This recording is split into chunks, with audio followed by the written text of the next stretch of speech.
iniciada. Bom dia a todos. Vamos iniciar aqui a sessão do dia 2 de dezembro de 2020, da segunda turma, segunda Câmara, segunda sessão de julgamento do CARF. Uma breve apresentação dos conselheiros da turma, doutor Mário Hermes, doutora Sara, pulei o Martim Gesto. Martim congelou também, não? Ah, tá, Martim. Tá. O doutora Ludmila, Ricardo na condição de suplente, Leonardo, Juliano, eu aqui, presidente, Rony. Então, a gente vai começar pelo tema, ainda são processos do dia de ontem, que não teve tempo hábil para terminar na sessão de ontem à tarde. Vamos começar pelo item 53 da pauta, o interessado Nelson Roberto Rubner e a relatora, a doutora Sara, a quem passa a palavra agora. Por favor, doutora. Tá bom, bom dia para todos.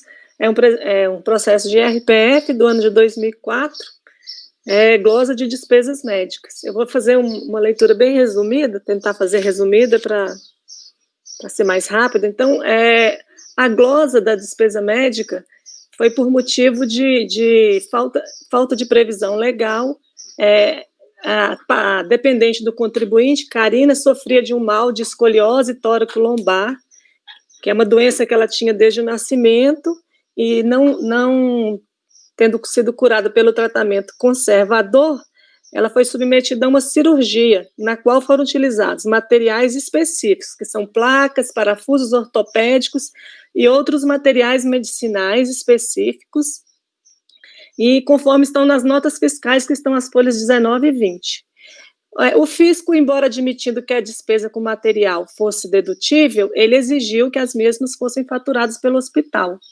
E o contribuinte entende que essa exigência não encontra esse respaldo legal. Então, foi glosada por conta disso, porque não fazia parte da fatura do hospital. O contribuinte, então, entende que ela não tem respaldo legal, porque o dispositivo legal que amparou o lançamento, ele não traz essa exigência, e enfatiza que a glosa ela se fundamentou tão somente na pergunta 343 do Perguntas e Respostas 2007, que não possui um caráter normativo, mas sim informativo. Sara, só um segundo, uma questão de ordem aqui. Não está na minuta isso aí. Vocês estão achando na minuta? Eu não achei na pasta. Não está? A 53? Não, eu não achei. Vocês acharam? Eu estou com ela aberta. Nossa, de dezembro? Nelson Roberto Rubner. Mas peraí, eu estou aqui, dezembro de 2020. Estou entrando, não estou achando aqui nada na pasta da Sara. Não, eu baixei ontem, né? É de ontem. Deixa eu entrar na pasta. Ela colocou ontem, eu baixei ontem, eu não sei se hoje ela deletou. Não deletei, não. Na verdade, sua pasta ficou limpa, viu, Sara? Olha, eu acho que é o problema que estava tendo, porque não deletei. Ontem ela ficou limpa. Depois de ficar baixando, ela ficou limpa. Então, vou colocar de novo? Talvez eu tenha gravado aqui. Eu não cheguei a copiar. Faz favor pra gente. Vou colocar agora. Mas... Tá limpa mesmo, Tá limpo de tudo, né? Tudo que você colocou ontem apagou. Se tá apagou. Vou colocar de novo. Quero que põe primeiro. Você preferia aí, não sei. Eu coloco agora. Cuidado também com o pasta T, né? Pode estar dando a minha estava assim, eu não estava conseguindo mexer ontem, né? Aí eles arrumaram e agora, pelo jeito, teve algum outro problema, né? Provavelmente quando eu vou colocar... Tenta colar, se não conseguir, manda primeiro. Mas... Eu já estou colando. Eu mandei para o WhatsApp aí, se quiserem já adiantar. Já está no WhatsApp, quem está sem. Tá. De toda forma, já estou colando também, tá?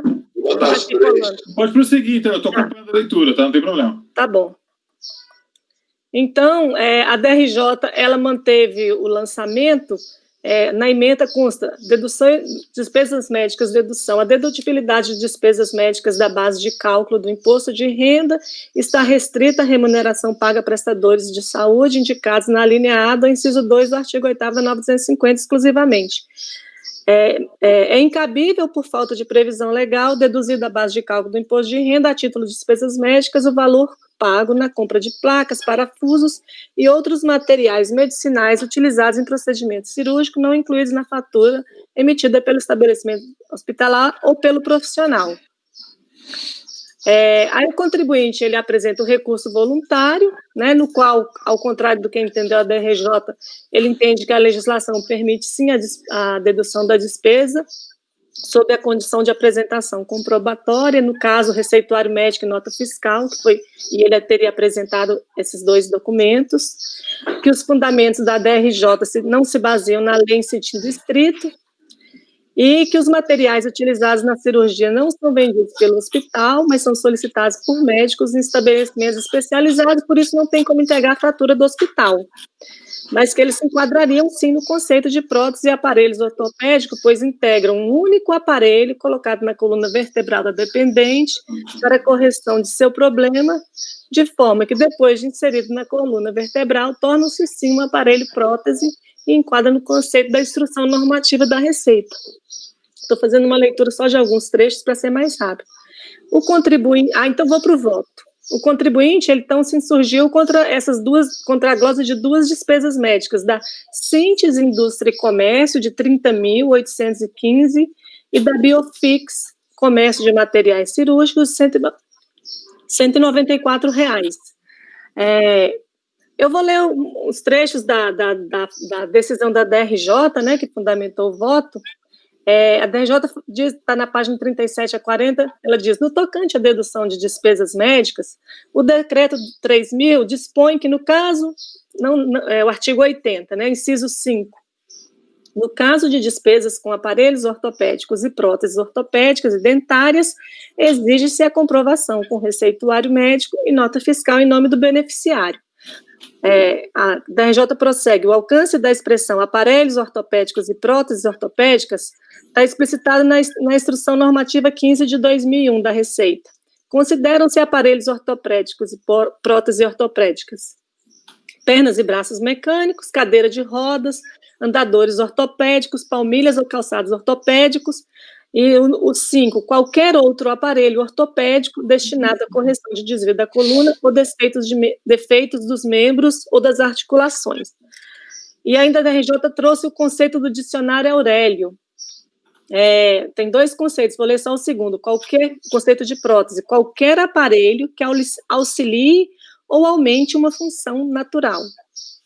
Como se vê, a DRJ dizendo ainda, os parafusos, eu estou lendo o nome desses parafusos, porque a nota fiscal está apagada, não dava para ler tudo. Eu pedi para a Creuza, né, de novo, para ver se a gente conseguia uma nova cópia, mas ela falou assim, está apagado mesmo. Então, assim, mas como está na decisão da DRJ, citando o que foi usado, é só repetir aqui, e achei que isso não vai prejudicar a análise, né? Até porque nós não temos mais o documento legível. Então, como se vê, os parafusos USS para gancho pedicular, barras USS pedicular, transversal, rótula conexão transversal, ganchos pedicular, dreno de sucção, aspirador descartáveis e outros materiais utilizados no procedimento cirúrgico para tratamento da escoliose tórico-lombar não se enquadram no conceito de aparelhos e próteses ortopédicos, não sendo, portanto, dedutíveis a esse título. Por conseguinte, a lei que faculta deduzir despesas médicas está restrita à remuneração pagas aos prestadores de saúde, indicada exclusivamente. Logo, não é irrestrita a possibilidade do sujeito passivo beneficiar da dedução de qualquer pagamento efetuado. Depois a DRJ traz aí o parecer normativo COSIT 36 de 77. Eu vou ler só o item 4 dele. Quando a lei se refere, ao contrário do item anterior, quando a lei se refere genericamente a despesas de hospitalização, nota-se que objetiva compensar os efeitos financeiros de uma situação incomum, que pode demandar solução urgente, inadiável e dispendiosa, podendo ser consideradas como despesas de hospitalização todas aquelas diretamente relacionadas com o tratamento e recuperação do paciente durante o período de internação. Portanto, são admitidas não somente as despesas efetivamente efetuadas com médicos, como também com profissionais devidamente habilitados e oficialmente reconhecidos, como colaboradores e auxiliares. como colaboradores e auxiliares no tratamento e recuperação proporcionados ao paciente, desde que incluídos na conta do estabelecimento hospitalar. Isso aqui é o parecer normativo de 77. Neste caso, então, também as despesas efetuadas com enfermeiros, massagistas, demais profissionais de serviços em razão do estado físico ou mental do paciente se manifestam necessários. E ainda de acordo com esse mesmo raciocínio, são admitidos despesas de medicamentos, aplicações e exames quando incluídos na conta do hospital. Bom, agora eu passo para o meu voto. Eu estou aqui destacando que não deu para que a cópia da nota fiscal da Sintes, ela não está mais legível, mas que é possível saber o que está dentro dela a partir das informações da DRJ, né, que são esses instrumentos, esses parafusos, ganchos, barras, enfim, rótulas. Então, não há dúvidas que as despesas foram declaradas com a dependente do contribuinte. Então, não foi de fato questionada, era dependente mesmo, e foram quando da aplicação dos materiais, né, desses materiais aí na intervenção cirúrgica. Também não há dúvida que as próteses ortopédicas são passíveis de dedução da base de cálculo, desde que comprovados por receituário médico e nota fiscal no nome do beneficiário, conforme está no RIR, que já foi citado lá em cima. De fato, as orientações do Perguntas e Respostas da Receita e também do parecer normativo citado pelo DRJ são claras em indicar que os gastos que se discute poderiam ser deduzidos na declaração desde que integrassem a conta hospitalar, uma vez que não há previsão legal explícita para a dedução de parafusos, ganchos e etc. Todos esses ressaltos implantados na dependente do contribuinte. Entretanto, conforme consta da própria solução de consulta, devem ser considerados como despesas de hospitalização todas aquelas diretamente relacionadas com o tratamento e recuperação do paciente durante o período de internação em hospital. No caso concreto, em que pese os materiais não fazerem parte da conta hospitalar, está comprovado que os gastos com os mesmos estão diretamente relacionados com o tratamento e recuperação da paciente. Ademais, nos termos do artigo 80, entendendo que as despesas se enquadram no conceito de aparelhos ortopédicos e próteses ortopédicas, uma vez que foram implantadas na paciente, passaram a fazer parte da mesma, alinhando-se ao conceito constante do dicionário Aurélio, no qual se fundamentou a decisão recorrida, também nele, né? Ou seja, passou a ser um aparelho que auxilia e aumenta a função natural relacionada à coluna da paciente. A existência de nota fiscal e de receituário médico não foi questionada, pois, de fato, as notas fiscais constam dos autos, folhas 20 a 22, inclusive um recibo, e o receituário médico resta suprido pela declaração do médico, que está nas folhas 18, que ele relata todo o quadro da paciente desde que nasceu e da necessidade da cirurgia. Então, considerando que a glosa foi mantida unicamente porque os materiais não integram a conta hospitalar, entendo que essa exigência está suprida, porque, de fato, ela teve a intervenção cirúrgica. Eu acho, assim, no meu entendimento, o que foi implantado passou a fazer parte até do conceito de prótese, e, assim, a lei também, de fato, não coloca expressamente, né, que tem que estar na conta do hospital, é a interpretação do parecer e do perguntão. E, então, eu estou dando provimento ao recurso para restabelecer as despesas. Essa é como eu voto. Ok. Dúvidas aí, né? Considerações? É só estranho, assim, essas despesas não... Por que elas não integraram a conta do hospital, né? Porque esse material aqui é dreno de sucção, aspirador, isso aí foi coisa utilizada provavelmente na cirurgia lá do hospital, porque foi emitido em nome do contribuinte aí, não do hospital, e aí está um pouco... Eu também pensei nesses R$194, né, que geralmente é coisas que tem no hospital, mas como ele trouxe a nota, o médico descreveu tudo, então, assim, pelo mesmo fundamento, eu mantive o 194 também. Não sei se a gente poderia... Mas vocês, assim, até para discussão, que eu não tenho problema em alterar o voto para o 194, não. O outro eu mantenho, assim, que deve considerar como despesa. A votação, então, aí, não sei se tem alguma consideração, doutor Mário? Isso tem acontecido porque, fugindo de tributação mesmo, né, às vezes, até dentista tem feito isso, ele manda a gente pagar direto no laboratório, de prótese, para evitar faturamento de PIS/COFINS também. Então, infelizmente, o pessoal tem passado para o cliente o encargo, né? Eu acompanho a relatora, presidente. Ok. Acompanho também. Acho que a Ludmila está congelada, né? Eu também. Tô? Para mim, Não, não. descongelou. Congelou. Acompanho a relatora. Eu também acompanho. Acompanho a relatora. Eu também acompanho a relatora, presidente. Eu acompanho a relatora. Acompanho a relatora. Também acompanho, então. Ficou, então, por unidade de votos, dar provimento ao recurso para o item 53. Pode passar para o item 54, doutora. Desculpe que estava... No item 54, até é bem facinho, é uma multa por atraso. A minuta que eu tinha colocado, que eu até coloquei nova agora, eu acrescentei eu corrigi um errinho que tinha e acrescentei um parágrafo na nova minuta. Eu vou ler aqui, é uma multa por atraso mínima de R$ 165, tá, do ano calendário de 2006. E o contribuinte, ele fala que, resumidamente, que não deve a multa porque ele apurou saldo a pagar zero. Então, aí fala que a música até fala que é excessiva, desproporcional, porque ele apurou zero. Então, passando direto para o voto, o contribuinte mesmo noticia que entregou a declaração em atraso. Então, não tem dúvida que a entrega foi em atraso.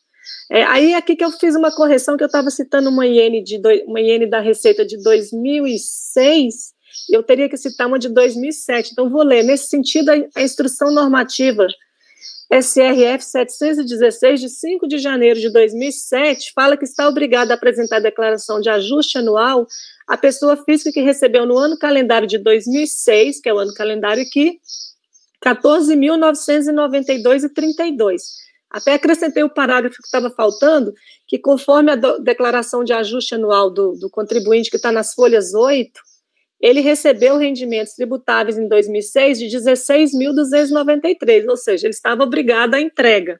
Eu coloco isso porque, às vezes, ele não está obrigado, não é para cobrar a multa, né? A multa é cobrada indevidamente. Mas aqui ele estava obrigado à entrega. Depois eu vou citar o artigo 7 da 9.250, que fala que tem que apresentar a obrigação de apresentar declaração até o último dia útil do ano calendário, subsequente ao subsequente ao ano calendário, e que a multa mínima é 200 UFI, que foi convertido em R$ 165, e mais à frente eu estou falando que o contribuinte alega que houve na aplicação aliás, a norma, enfim, eu vou pular, vou passar para o último parágrafo. Os dispositivos legais acima copiado prevê que será multa de 200 OFI, no caso em que não resulte imposto devido. No caso concreto, o imposto devido dele foi zero. Por isso foi aplicada a multa de 165, exatamente como previsto na lei, estando correta a sua aplicação. Então, eu nego provimento ao recurso. Ok, passar a votação. Mário? Acompanha a relatora, presidente. Acompanho também. Eu também acompanho. Acompanho. Acompanho também. Acompanho a relatora. Também acompanho, então ficou por unidade de votos, negar provimento ao recurso. Item 55, Paulo Jeremia. O Paulo Jeremia é omissão de rendimentos, mas ele tem moléstia grave. Também fazendo uma leitura bem sucinta, né? Foi omissão de rendimentos de 88.540. Ele apresentou impugnação, alegando que os proventos são de aposentadoria e ele é portador de cardiopatia grave, conforme laudo que está na folha 9, razão pela qual retificou a DIRPF de 2004, excluindo os rendimentos tributáveis, informando-os como isentos.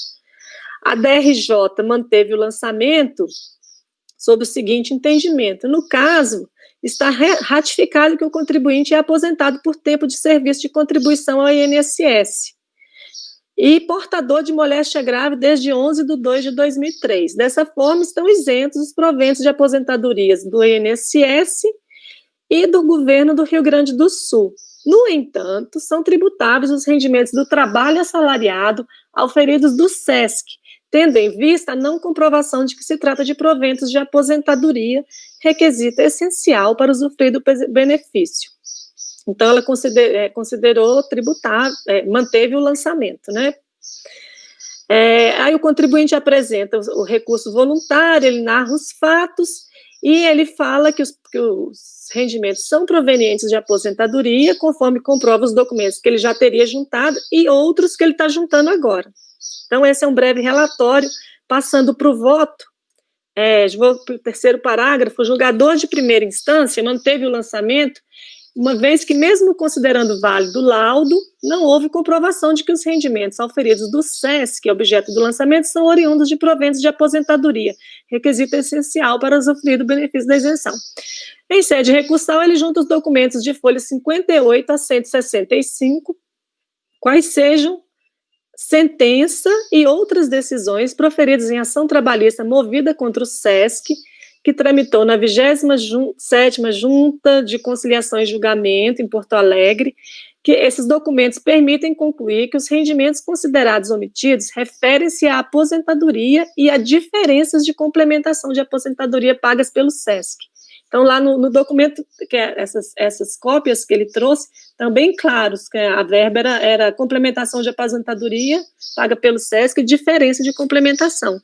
Então, eu estou entendendo que, diante da suficiência da prova documental trazida aos autos, eu entendo que está resolvida a controvérsia. Está provado que os rendimentos são de aposentadoria e diferenças de aposentadoria. E aí, na luz do que diz a lei, eu estou dando provimento ao recurso. Ok. Eu tenho uma dúvida com relação ao laudo, porque o que eu achei até agora é um laudo particular. Aqui, o laudo mesmo, nem foi, eu devo estar remetendo aqui, mas a DRJ nem questionou, ela mesmo fala que está aprovada pelo laudo, né? Isso eu vi, só que o laudo que eu achei aqui, que é o que está nas folhas 11, é um laudo particular. Eu entendi sua lógica, se a DRJ não problematizou, logo só resta a questão da origem.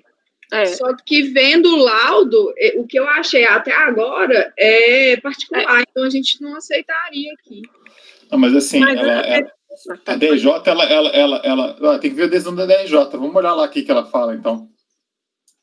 E depende um pouco como é colocado, né? Vamos olhar desse, Eu acho que tem que dar uma olhada.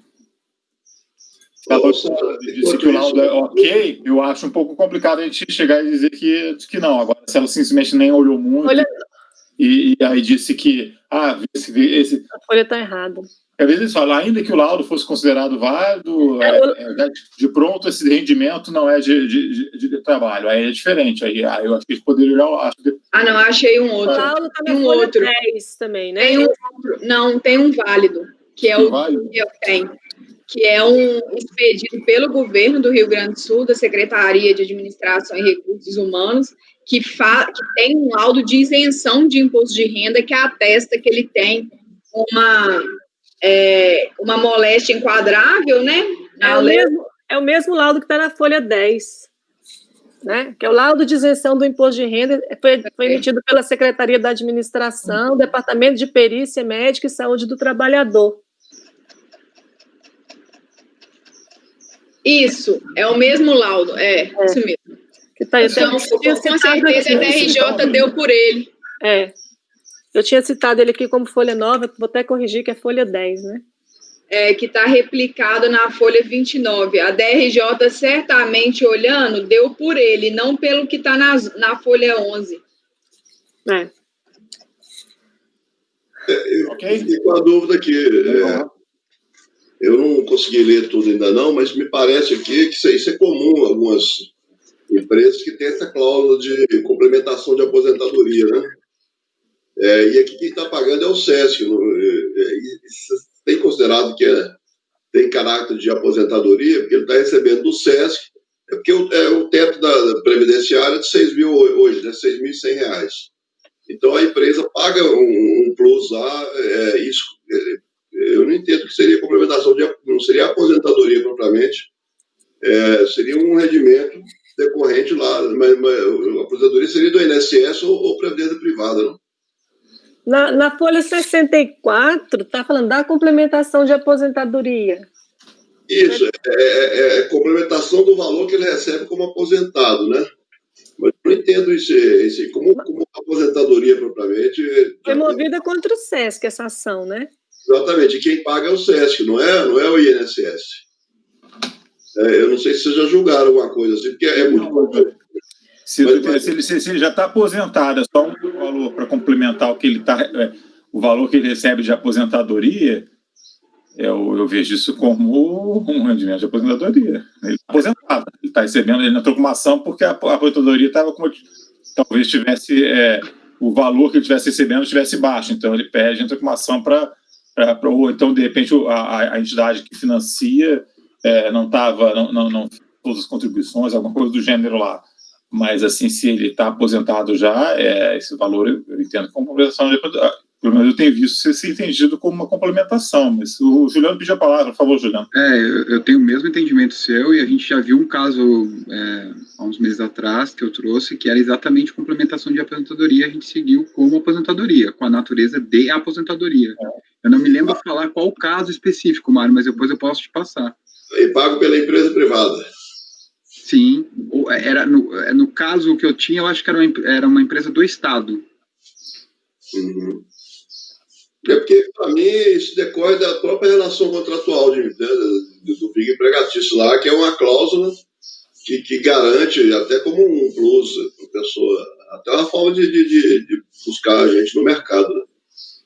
Não, sim, mas ele está aposentado ou não está, Sara, pelo SESC? Ele está aposentado. Pelo INSS, não pelo SESC. Mas pelo SESC também algum...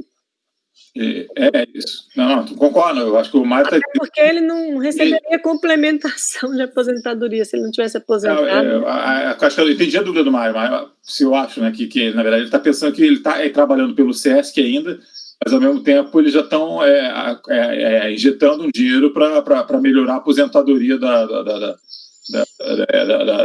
quando tiver aposentadoria, você já está contribuindo assim, complementando o valor que ele vai ter um dia receber lá quando estiver aposentado, mas que ele não está aposentado efetivamente pelo SESC, só pelo INSS, alguma coisa do gênero.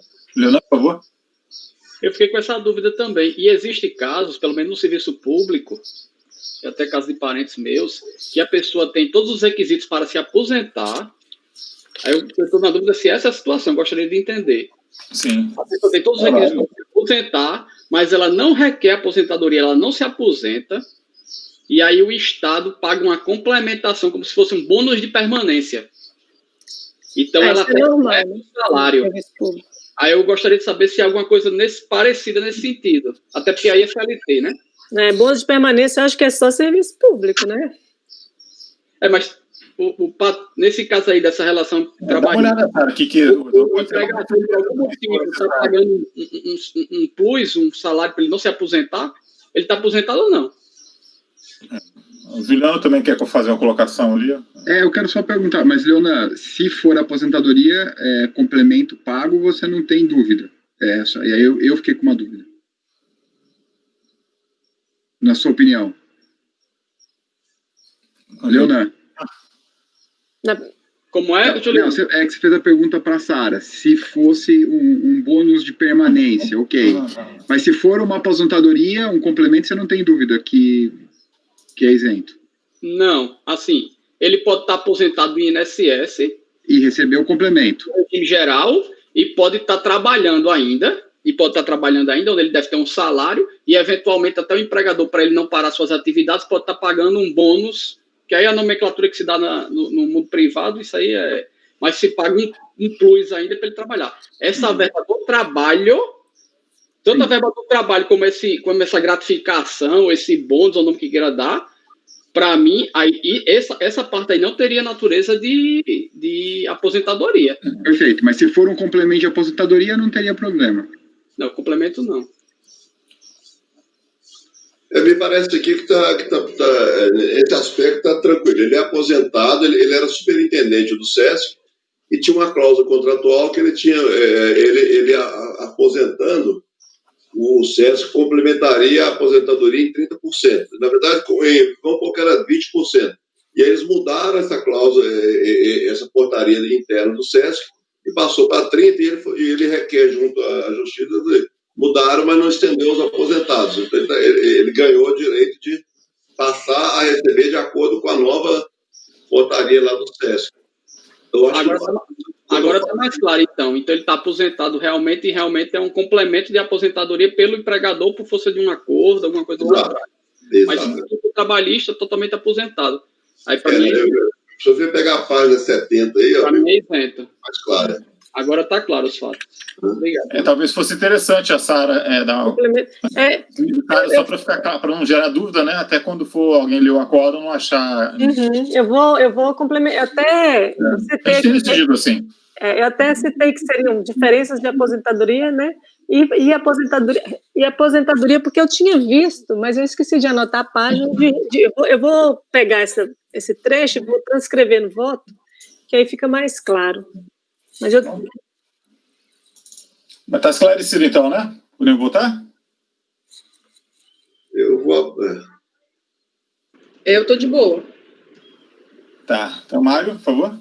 Eu sei que estou vencido, mas eu vou abrir divergência aí e vou acompanhar a decisão da DRJ. Eu acho que esse rendimento não estaria marcado nesse conceito de aposentadoria do INSS sujeito à isenção lá por moléstia grave. Né?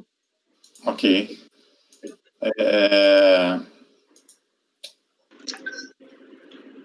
Martim. Com a relatora. Eu também acompanho a relatora. Ricardo. Acompanho a relatora. Eu acompanho a relatora integralmente. Eu também acompanho a relatora, presidente. Eu também vou acompanhar. Então, ficou por maioria de votos. Só por curiosidade, saiu ontem um artigo no Jota sobre o tema, tá? Quem estiver interessado.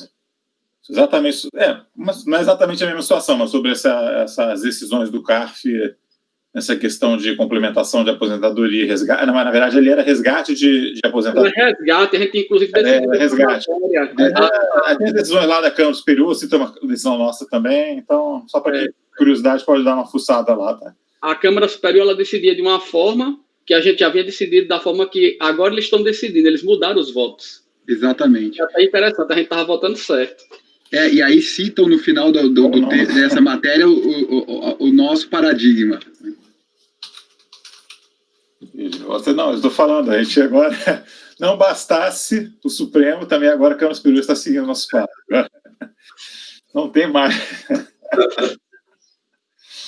Parabéns para vocês. Então, assim, é tudo brincadeira, tá? Coincidência da vida. Sara, é brincadeira. Mas o parabéns não é brincadeira, não, viu? Eu vou até querer ver o... Depois vaza esse vídeo, o povo achando que a gente está no auge da pretensão. Exatamente. Mas tá público. Pura brincadeira, tá? Quem estiver ouvindo aqui, tem maior respeito aí pela Câmara Superior Suprema, aí sabe o nosso devido lugar, tá? Só para registro. Então, vamos passar ao 43, tá? Da pauta, que é um processo mesmo. Só notar aqui, o oferecido conselho, você negava o provimento, Mário? Sim. Estou anotando aqui. Se quiser votar aquele vista de ontem, se o Martim estiver disponível também, eu estou apto. A gente vota... me parece que o Martim está disponível aí, não sei. A cara dele está aí, né? Que negou o provimento, tá?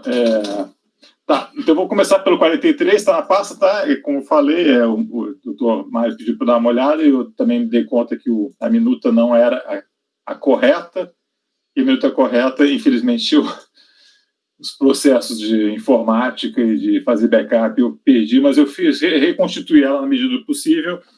Lembrando, o item 43 já foi lido o relatório, tá? Eu vou resumir praticamente tudo, porque, na verdade, a gente já votou exatamente esse mesmo caso, apenas as questões de direito, que são de todas conhecidas, na sessão de novembro, nós votamos esse mesmo caso, uma Câmara de Vereadores lá do interior de Minas Gerais, e aí, no caso, teve uma lei, no calendário 2005-2006, o município, no caso, é Ribeirão das Neves, a pessoa que o autuado recebia uma verba de gabinete, né, por força de uma lei lá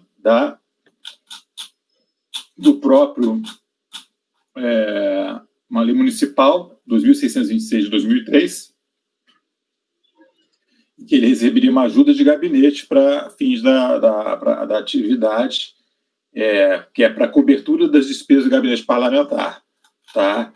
E que entendeu, a fiscalização foi e verificou que, até com base também numa operação que teve no Ministério Público, que não estava, essas despesas não estavam sendo feitas, não estavam relacionadas com essa atividade parlamentar, e se entendeu, inclusive, que o próprio parlamento já dispunha de uma estrutura e que todas aquelas despesas pretensamente efetuadas com essa verba já eram, em sua grande maioria, cobertas pela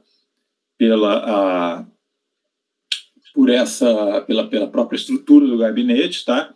E a DRJ, então, aí considerou que aquelas verbas não tinham, a atuação considerou que aquelas verbas não tinham caráter indenizatório, tá? E, na verdade, o entendimento do CARF que se tem um caráter de indenização, efetivamente, da atividade, dos gastos com atividade parlamentar, estaria, sim, coberta aí pela isenção, mas a fiscalização entendeu que não era o caso, tá? A DJ manteve o lançamento, e aí o contribuinte vai nessa linha, né, dizendo que não é remuneração, porque a arbitrariedade não quer dizer que remuneração, diz que a Receita Federal não pode substituir os atos da Câmara Municipal, que os documentos são hábeis e idôneos para demonstrar as despesas e que as verbas têm natureza indenizatória. Isso tudo eu já li ontem. A gente passa aqui para o voto, também vou repriso que foi instituído esse benefício pela uma lei municipal, e estou colocando que efetivamente está dentro da competência da auditoria fiscal, né, averiguar os dispêndios tem a natureza indenizatória, independentemente de isso não é uma usurpação de competência do município. Refiro aí, foi aí que a gente parou mais ou menos, né, que o CARF tem súmula tratando da matéria, ou seja, essa súmula parte do pressuposto, até como alertei ontem, né, isso aí foi feito, essa súmula foi uma situação que ocorreu, se não me engano, na Assembleia Legislativa de São Paulo. Então, ali foi glosado, simplesmente, esse valor tem uma... esses valores não são indenizatórios nem nada, não. Aí, o que se entendeu, o termo dessa súmula é que não incide esses valores, impuxando sobre esses valores, mas se a fiscalização comprovar, fizer um trabalho fiscal demonstrando que realmente não foi utilizado para atividade parlamentar, aí a situação é diversa, tá? Então, quer dizer, existe um pressuposto de uma isenção, tá, digamos assim, mas a fiscalização tem sim a prerrogativa de averiguar. E foi justamente o que foi feito aqui no caso, né? A fiscalização, ela fez aí o grau de profundidade, aí cada um vai avaliar, né? Mas, enfim, a autoridade agora passa a leitura mais, né? A autoridade lançadora procurou examinar os comprovantes de despesas que estavam carregados pelo recorrente e os constantes dos arquivos da Câmara Municipal ou relacionados em denúncia oferecida pelo Ministério Público, né? E concedeu oportunidade para o autuado você comprovar pagamento de tais dispêndios, né? Extratos, etc. E aí tem a especificação do relatório fiscal que eu reproduzi o trecho aí, né, que, na verdade, a fiscalização faz, como eu relatei antes, que já tinha uma estrutura de vale transporte, correio, veículos próprios, tinha uma assessoria parlamentar já paga já dentro do âmbito lá da Câmara Municipal do município, mas ainda assim eles receberam os valores lá de verba indenizatória. E a fiscalização insiste nessa linha, né, de que realmente inclusive que quando pagou para pagar essas verbas, depois de um certo tempo eles pararam de pagar essas verbas em tese indenizatórias, não houve um aumento significativo nos gastos dessa estrutura. Ou seja, então essa verba indenizatória, na verdade, ela era despicienda e era utilizada para fins pessoais, né? Era um argumento esse que eles usam. Então, aí eu digo, né, verifica-se que os gastos expendidos pelo interessado referiam-se, ao menos em grande medida, a serviços já postos à sua disposição pela estrutura existente na Câmara Municipal, trazendo a necessidade de cautela na avaliação das despesas. E aí o que acontece? A fiscalização trouxe 3 tabelas no relatório fiscal, tá, nas folhas 426 a 430 e poucos, tá? 431, tem tabelas em que ela faz análise das despesas, tá? E aí na primeira tabela, que ela analisou os meses de maio e setembro, e fevereiro de 2005 e fevereiro de 2006, ela notou que para certos documentos nem havia para certas despesas não foram trazidos documentos nenhum, um novo documento nenhum apresentado. Então eu estou mantendo, né, já que não tem nem documento comprovando as despesas. Isso é o item 12 do relatório fiscal, tá? Então isso aí tem que manter, na minha opinião. Já no item 15, o contribuinte, a fiscalização entendeu que o contribuinte não trouxe documentos aptos por si sós pela legislação tributária para comprovação de despesas. Aí tem lançamentos para os quais os documentos discriminados registram venda crédito e venda débito, com transações citadas por cartão de crédito, mas que não constam dos cartões titulares do recorrente. Então, ele fez despesas em cartão de crédito, mas não tem, essas despesas não constam dos cartões de crédito dele. Então, também foram no conto dos traços também. Então, estou mantendo isso. Também tem aqui valores relacionados ao fretamento de ônibus urbano, aluguel de casa e aluguel comercial, que também não tem comprovação de relação desses valores com a atividade parlamentar.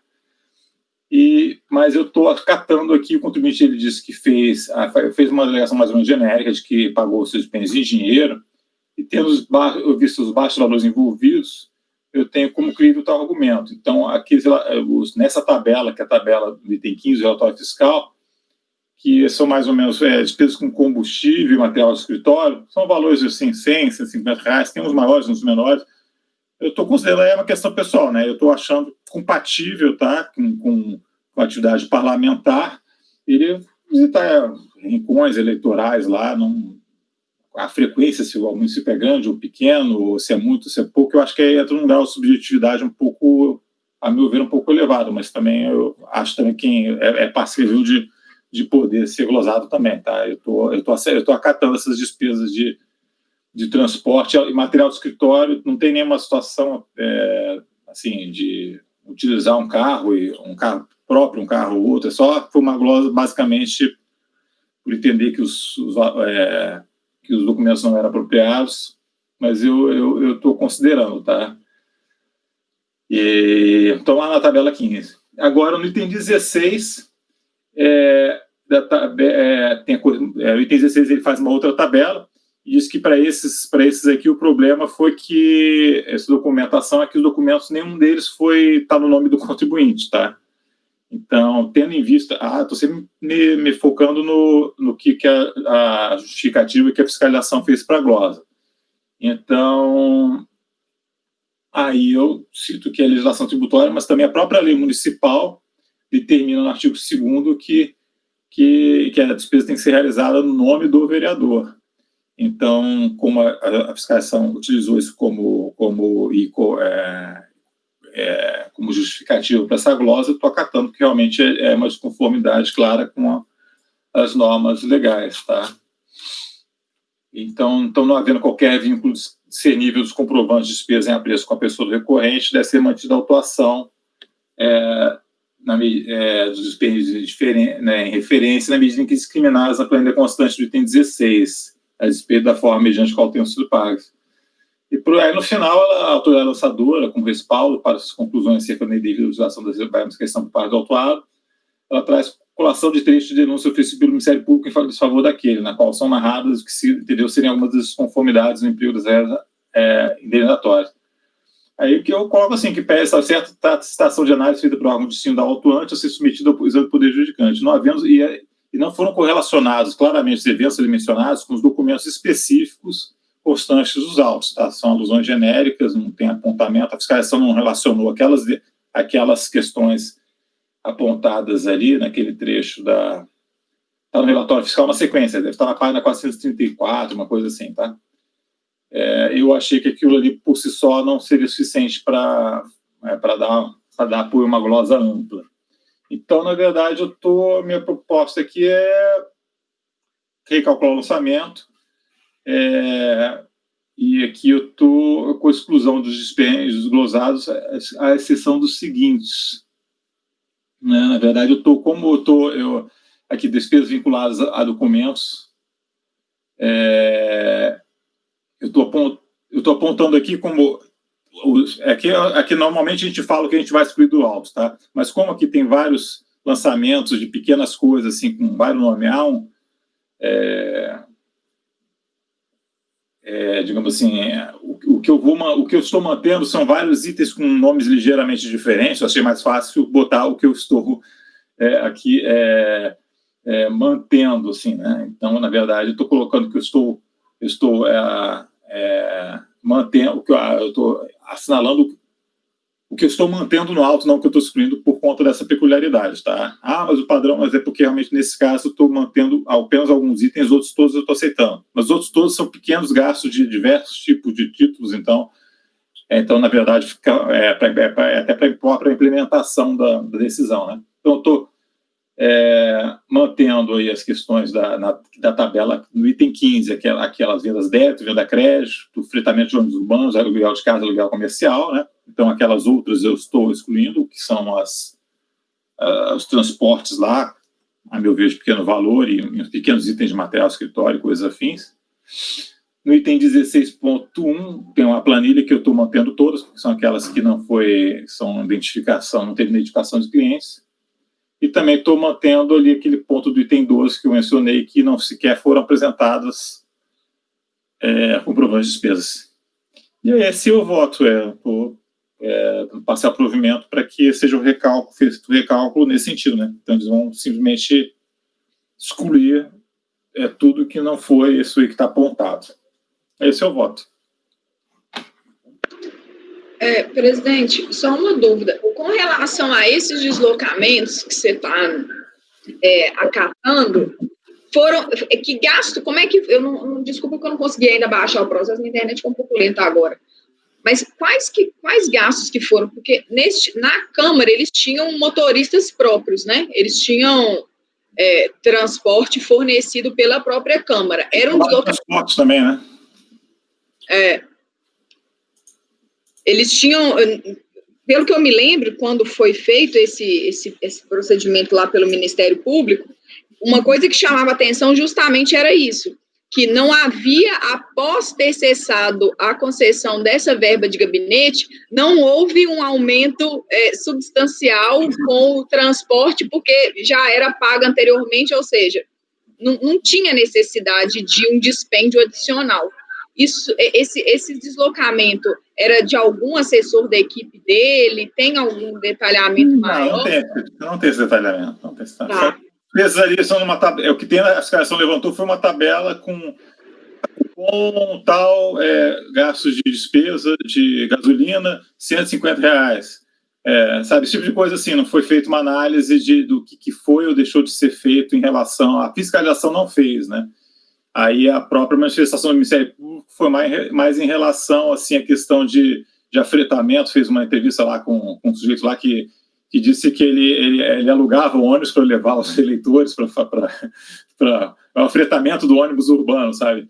Que com você quer levar os eleitores para, sei lá, fazer churrasco, alguma coisa do gênero assim. Mas em relação àqueles valores de indenização de transporte, que ao longo de vários meses, assim... Pode ser, uso particular pode ser, mas eu também não acho, assim, na minha opinião aí, né, que não vejo, assim, uma prova suficiente de que não seja um lugar para a atividade parlamentar, assim, dele ter que visitar eventualmente eleitores para fazer o trabalho dele de atendimento a essas comunidades aí. Então, eu estou acatando, assim, de maneira genérica, né, na falta de um indício ou outro que não estivesse. Apesar desse ponto que você levantou, né, que depois não teve grande aumento na despesa. É uma questão de suficiência de prova, né, então não me convenci.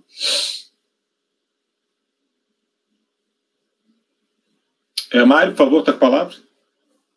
Obrigado, presidente. Eu fiquei se preocupado e meio na dúvida quanto ao encaminhamento do voto. Foi explicada essa questão de poder identificar claramente, né? Mas tanto a planilha do item 15 quanto do item 16, ele fala assim, abaixo, planilha exemplificativa de aquisição de mercadorias. Então, ele tá dizendo que ele está exemplificando aqui. E aí, na hora no encaminhamento, você está colocando a exclusão dos seguintes. Sim. E aí está retirando aqueles que entendem que não deveriam ser utilizados. É o meu entendimento. Eu acho que a fiscalização ela deveria ter... ela fez uma ilustração lá e dentro de um contexto para entender que isso aqui tudo não é cabível, né? Digamos assim. Eu acho que aquela ilustração, o que eu posso é só tirar daquilo que foi comprovado, né? Eu não acatei, na verdade, eu não estou acatando muito a amostragem dela. Assim, eu estou tirando assim, eu estou vendo que tem coisas ali que, a meu ver, são retiradas. Então, tipo assim, pode ser que tenha outros aluguéis de casa que ela não tenha trazido ali, pode ser, mas eu acho que aí deveria ter sido talvez posta de outra maneira pela fiscalização, né? Como ela apresentou, eu particularmente eu acho que, a meu ver, incompatível são aquilo ali, aluguel de casa, fretamento, etc. Agora, se tem outros que ela não trouxe, aí, bom, ela a meu ver deveria ter colocado, mas aí também é subjetivo, né, Omar? Porque eu estou vendo, por exemplo, na planilha do item, que rodízio, porcaria, que acabou sendo uma... né? É um valor pequeno também, né? Se for, tá? Aí vai ter que... para mim ia ser muito mais fácil chegar a glosar tudo, né? Não quero dizer isso. Agora, vou dizer, eu não sei exatamente o que foi isso. E também ela só deixou ali, enfim... É lanche, né? Lanche, mas isso aí também eu não acho que... Não dá para dizer que não é, eventualmente... Vou visitar sei lá, dá para, enfim. Eu mantive, né? Mantive a não tributação sobre esses valores. E o item 16, você está excluindo ele todo, né? Eu estou mantendo ele todo. Isso, está mantendo ele, a glosa dele todo. Porque a justificativa da fiscalização foi porque não havia... indicação de que tinha sido ele o pagador, né? E aí não é só uma questão da legislação tributária, a própria legislação do município exigia que identificasse dele as despesas, tá? Então estou mantendo todo. Ok.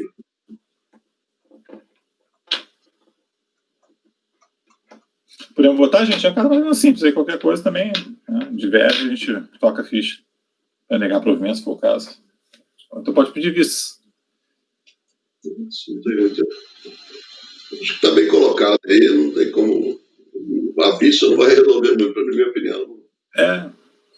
Mas é se posicionar mesmo. Então vamos lá, Mário, como vota?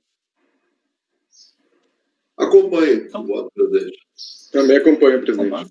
Também acompanho. Eu não estou conseguindo localizar a justificativa do MPF. Eu não sei se seus autos são idênticos aos meus. Então, eu fico com medo de eu não ter, além da incoerência, né, no meu julgamento, poder. Eu gostaria, se fosse possível, de pegar uma vista de mesa, porque não é algo que eu vou demorar. Só que, para coerência mesmo, quero. Tá. Então, fica de vista de mesa para. Ainda está em vista, continua em vista de mesa, mas só que já iniciou a votação, tá? Tá, perfeito. A gente passa para o item... Tinha uma outra vista de mesa, que era a do processo... Um processo Martim, né? Item 48, Martim, pode ser? 46. 46, desculpa. Eu não sei se o Martim quer falar ou o Mário... Eu falo primeiro, só para lembrar o assunto, só um instantinho aqui. Ok.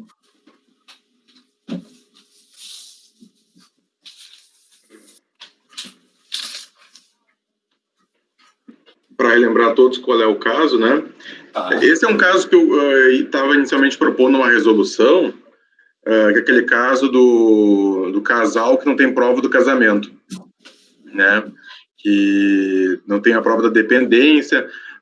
Então, assim, quando foi intimado da fiscalização, pediram prova da relação de dependência e das despesas médicas. Passar 50 dias, o cara não respondeu, o contribuinte, e a fiscalização autua somente as despesas médicas. Ela não fala nada da relação de dependência. Mas, a princípio, ele silenciou. Mas não foi glosado, por exemplo, né, dedução indevida de dependentes. Então, surge a seguinte dúvida. Né, a dependente dele, que seria, a princípio, a senhora... me fugiu o nome, Zélia, ela, a princípio, não teria nos autos uma prova que ele era casado com ela. A DRJ, que não tem a prova alguma, podia ser filha, podia ser qualquer outra coisa, porque não tem essa prova, chama ela de esposa. Eu botei no Google o nome deles, para ver se eu conseguia, às vezes são pessoas públicas, né, e achei o obituário da senhora Zélia. E no obituário da senhora Zélia, que faleceu com 85 anos, né, constou, deixou o marido, Aníbal. Então, a gente tem a seguinte situação, no obituário, acho que ninguém quando faz o obituário vai pensar, né, vou fazer isso para valer como prova no imposto de renda. O obituário foi publicado no jornal Estadão, né, então um jornal também de grande circulação, obituário público, né, tá na internet, né, não botei o link, mas só botar no Google que vai achar. E o sobrenome é o mesmo, o boleto de R$6.000 que valia cada plano de saúde. A única despesa da Zélia seria um plano de saúde. Ele pagava esses dois valores juntos, num cheque só, digamos, R$12.000, correspondente R$6.000 a Zélia, R$6.000 ao contribuinte, então era um cheque único. Ele comprovou o efetivo pagamento através de cheques, extratos bancários que comprovam que o cheque foi compensado, ele aponta o número do cheque de cada pagamento. Então, o efetivo pagamento, ao meu entender, também estaria comprovado em relação a essas despesas do plano de saúde e de uma clínica psicanalítica. Também a clínica psicanalítica ele paga de uma vez só, em 30 de novembro, R$5.900. Então, às vezes a gente acha estranho, como é que alguém pagou R$5.900 de uma vez só? Ele vai lá e mostra que ele pagou um cheque de R$5.900 numa vez só, que foi compensado naquele dia. Então, ele tem toda uma prova que bate exatamente no dia, 30 de novembro foi o dia que foi compensado o cheque, né? É bem o dia do recibo. Então, é uma prova bem farta. A única questão que fica na dúvida é que ele não teria essa prova inequívoca, com uma certidão de casamento em relação à Zélia. Então, eu propus inicialmente uma diligência, que a princípio eu posso superar, porque no mérito eu daria provimento ao recurso, caso entendesse que não fizesse a diligência. O conselheiro Mário pediu para dar uma olhada nos autos em vista, né? Então, vou passar a palavra a ele, feita essa explicação de como é que é o caso do processo. Eu só fiquei, só um segundo antes do Mário, eu tinha ficado também, eu demorado, fiquei com uma dúvida, uma coisa, porque ali no recurso voluntário eu tinha achado a parte dos pagamentos que eu não tinha feito, mas essa relação com o plano de saúde é que eu não achei eu não achei muito bem o contrato, mas acho que deve ter sido falha minha o contrato do plano de saúde. Não, o contrato não junta, eles juntam na folha 10, por exemplo. Você está com o processo aberto aí, Rony? Estou com o processo. Ainda só, antes de passar para o Mário, a folha 10, por exemplo, tem ali a Sul América falando quanto que recebeu, quanto que a Zélia pagou para a Sul América. Folha 10, tá vendo? Tá, aí na folha 8 vai ter quanto que o contribuinte pagou. Certo? A soma desses valores perfaz exatamente o valor de 142 mil, que foi o valor glosado. Então, de fato, é a soma desses valores da Sul América, foi o valor da glosa, foi o valor que ele declarou como pago à Sul América. Então, só repete, a folha 10, folha 8. 8. Tá, 8 é o próprio contribuinte, ele paga ali 5 mil por mês, depois vira 6 mil. Aí na folha 12, se refere a Zélia, mesmo endereço da folha 10 e da folha 8, então Zélia e Aníbal moram no mesmo endereço, tá? Vai ver quanto que a Zélia pagava de plano de saúde. A soma desses valores aqui, então assim, se pegar 5.904,17 de janeiro, mais 5.300, teria que fazer a conta aqui, mas todos eles somados dá 142 mil. Tá? Não. E de onde é que ele paga, ele comprova esses 5.900 mais esses 5.300? Lá em anexo ao recurso voluntário... Não, estou satisfeito, Martim, fiquei só com dúvida, eu estava procurando no recurso voluntário, os documentos da Sul América e não estão lá no início do processo. Isso, lá no início. Okay. O efetivo pagamento foi 90 em diante. Então, okay, Mário, por favor. Obrigado, presidente. Obrigado, Martim, também, conselheiro. A dúvida é justamente em função dos valores envolvidos, relativamente altos, considerando despesas com saúde. Mas eu acho que essa questão da dependência em si foi superada justamente lá no julgamento da delegacia, na DRJ, quando ela reconhece como esposa. Então não caberia a ele trazer essa prova, uma vez que já tinha sido dado como pacífico pela DRJ, senão eu acredito que ele teria anexado também. Então acho que a gente pode superar essa questão da diligência, porque está bem evidenciada aí essa relação, né? Mesmo que não seja esposa, pode ser união estável, inclusive com o mesmo nome, né? Essa questão também da relação com a Sul América, que o presidente colocou, a partir da folha 14, tem vários extratos aí mensais da Sul América com reembolso de despesas médicas dos dois contribuintes também, né? Do Aníbal, que é o contribuinte, e da Zélia. Então fica bem claro que tem essa relação que é valor solicitado, valor reembolsado, diferença não reembolsada. Então deixa claro em todos os documentos autenticados em cartório. Eu acho que também está bem qualificado aí que há efetivamente esse contrato. E por último, que me convence bastante também, ele trouxe aos autos, microfilmado os cheques de pagamentos. Pega aí, por exemplo, a partir da folha 226, o Unibanco declara, na verdade, tem casos que ele não conseguiu mais a cópia dos cheques, mas tanto o Unibanco quanto o Itaú, na folha 109, eu acho, eles declaram que esses cheques foram efetivamente compensados. Então, eu acho que os elementos dos autos estão bem probatórios de tudo, e esse cuidado ainda que o conselheiro relator teve no sentido de excluir, assim, ele considerou somente os gastos com a Sul América. Inclusive, o valor de despesa com saúde era um pouco maior, e como há essa questão desses reembolsos, e não tem comprovante dos demais, ele está considerando como dedução de despesa médica exatamente os gastos comprovados, que são esses relativos à Sul América. Eu acho que está muito bem encaminhado e acompanho o relator.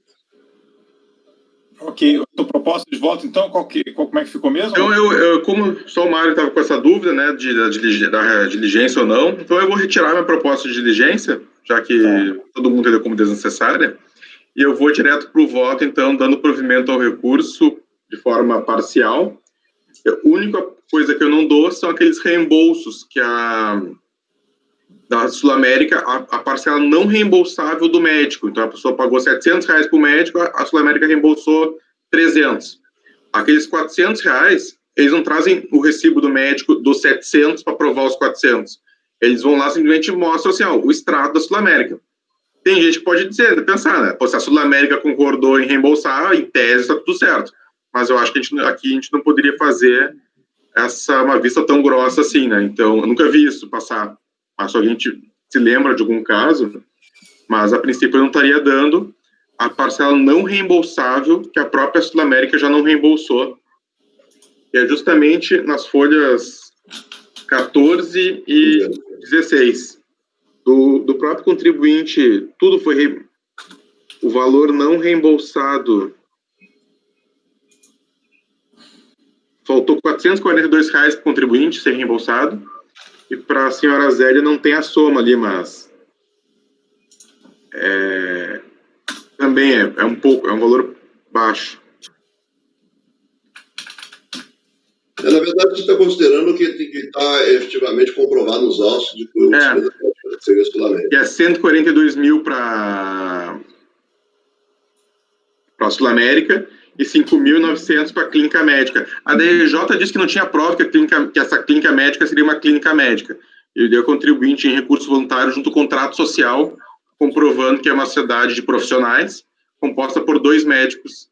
Então, ele comprova que é uma clínica médica. Ainda que a despesa com psicólogo, porque o nome da razão social é clínica psicanalítica. Aí eu nem sei, do DRJ, eu nem sei se isso aqui é médico ou não é médico, como se psicólogo também não fosse dedutivo, né? E aí ele prova pelo contrato social que era uma clínica médica. Ok. Então, na verdade, o caminhamento do Martim ficou dar parcial provimento do recurso, afastando a glosa da clínica psicanalítica, caso clínico, e os valores pagos da Sul América Saúde Seguros, o valor de 146 mil. 42. Ou 142, desculpa. Mário, como vota, então? Acompanho o voto do relator, presidente. Também acompanho. Eu também. Acompanho. Acompanho. Acompanho o relator. Eu também acompanho. Então, ficou por unanimidade de votos. Foi dado parcial provimento nesse sentido, tá? Registro aqui. A gente vai passar para a pauta que estava prevista para amanhã de hoje, tá? Fica pendente só 43 aí, ainda com vistas de mesa. E a palavra passa para o doutor Leonan, né? Que o doutor Leonan já está resolvido já a situação, então, já do seu acesso? A parte? Já está resolvido, eu tinha passado por e-mail as minutas para vocês, hoje de manhã cedo, quando deu problema, mas foi restabelecido, também está na pasta. Ok, então pode prosseguir. Vai ter acesso, tem duas formas de acesso aí. O primeiro item, né, que é o item... Só uma questão de ordem, presidente. O item... Então, estamos iniciando a pauta do dia 2 de dezembro, 8h30, um pouco atrasado, porque tivemos que encerrar ainda a pauta de ontem. Os itens iniciais são 56, 57, 58, 59. Eles são do mesmo contribuinte, GF Trend, Comércio e Serviços Imóveis Limitada. Eles são relacionados, eles são da mesma fiscalização e têm uma formação de grupo econômico dos itens 64, 65, 66. Então, a solução é única, é a mesma. Eu peço licença e autorização para a gente fazer um julgamento conjunto. 55, 56, 57, 58, 59. Mas 64, 75, 66. Qual a diferença entre eles? Pode repetir, por favor? Basicamente é a mesma coisa. Foi uma fiscalização única, onde se entendeu que havia uma formação de grupo econômico de fato entre as empresas, entre várias empresas, tanto essa GF como essa La Atelier, e tem outras também. Tem uma La Studio, que eu acho que caiu para você, e tem uma outra que eu não vi para quem caiu. Nesses processos, a contribuinte recorreu neles, e, além disso, também apresentou impugnação uma das solidárias. Acontece que essa impugnação se perdeu na DRF, na unidade de origem, na Receita Federal, se perdeu, e depois que tinha ido para a DRJ julgar a impugnação da contribuinte, de cada um dos processos, aí juntaram a impugnação. Então, estou propondo uma nulidade do acordo da DRJ, porque não analisou uma das impugnações que era para ter apreciado. E aí, praticamente, o conteúdo vai ser o mesmo. Aí eu vou ler os 56, vocês vão acompanhando e vão entender bem. Tá. Mas para todos teria essa nulidade? Todos têm essa nulidade. Todos têm a impugnação não julgada pela DRJ. Ah. E aí eu vou ler a 56 e a apresentação das outras é a mesma. Ok. A gente só alertando a turma, então, tá? Que a gente vai fazer, dada a exposição aqui do doutor Leonan, né? E também quem quiser pode conferir os outros processos, né, nesse intervalo. Já fazer uma votação conjunta, né? Dado início, que a mesma nulidade está presente nos autos de todos. Qualquer coisa, as minutas e os processos estão para conferência dos colegas, a gente pode dar um tempo, né? Se você quiser dar uma conferida para ver se é exatamente a mesma situação, só para a gente repetir a votação. Mas um detalhe interessante, um dos processos principais dessa primeira aí, dessa GF, que essa GF se repete no 56, 57, 58 e 59. Um dos processos principais dessa GF, ele já veio ao CAF, ele não veio a penso, como esses outros foram apensados, ele veio individualmente separado, e como tinha o mesmo problema, o próprio CAF lá atrás já tinha alegado que, como não tinha sido apreciado uma das impugnações, mandou voltar para a DRJ. E eu essa decisão principal da GF com a COJU e coloquei na pasta. Vocês vão ver assim, GF principal. E eu estou praticamente com a mesma proposta que o CAF já deu para um outro processo. Só uma pergunta, quando você fala o CAF já deu, foi um acórdão ou o próprio foi? Foi um acórdão, um acórdão de nulidade. Não é bom você citar o precedente nesse caso. O mesmo racional. Tá. Então ele está aí na pasta, vocês vão encontrar na minha pasta aí chamada assim, GF principal. Se vocês abrirem, basicamente a mesma coisa. Eu escrevi de uma forma, ao meu modo de escrever, o acórdão é mais simples, o meu um pouco mais extenso, porque eu tenho uma forma de apresentação bem particular, como vocês conhecem. Vou passar a leitura, então, do 56. Cuida-se de recurso voluntário.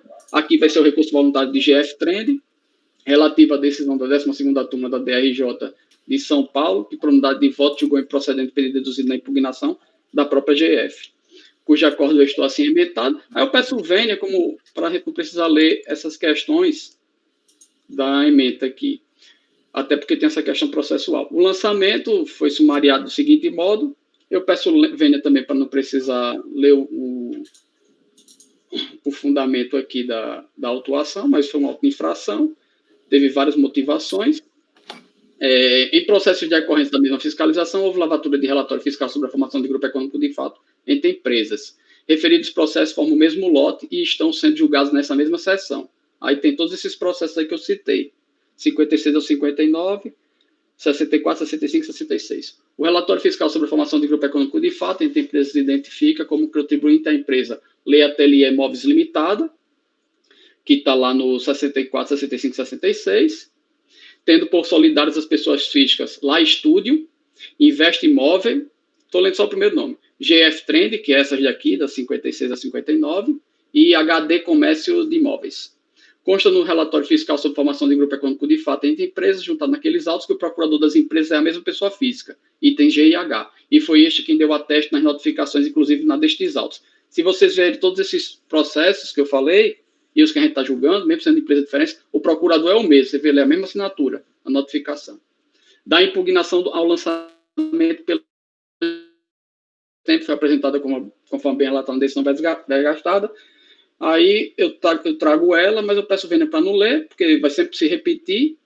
Basicamente, ele está questionando o auto de infração, aqui é a GF, e aí tem um acordo da impugnação. O acordo de impugnação aprecia a impugnação dessa GF, nesse aqui, e lá na L'Atelier, o acordo de impugnação vai apresentar a resignação da L'Atelier.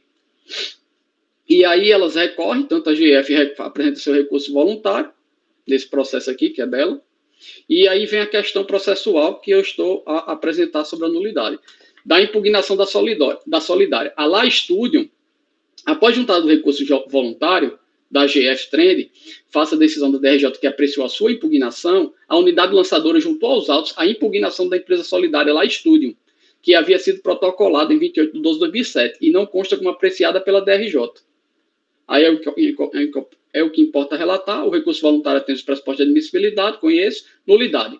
Compulsão dos autos e outros sim, analisando a completude dos processos julgados nessa mesma sessão e ora penso ou ora vinculados pela mesma autuação e fiscalização, processos tais, se constata que foi caracterizado no lançamento a formação de grupo econômico de fato entre empresas, substanciada em alguns apontamentos, como, por exemplo, a indicação da mesma gestão e a representação por meio do mesmo procurador, o qual representou todas as pessoas físicas jurídicas no procedimento fiscal, sendo elas. Aí vem o nome de todas as empresas, Lei Atelier, identificada como contribuinte, solidários, Lá Studium, Investe Imóveis, GF e HD. Deveras, os processos citados são decorrentes da mesma fiscalização e houve específica lavatura de relatório fiscal sobre formação de grupo econômico de fato entre empresas. Aí tem as folhas aí. O relatório fiscal sobre formação de grupo econômico de fato entre empresas identifica, por exemplo, que o procurador das empresas é a mesma pessoa física. E foi este quem deu ateste nas notificações.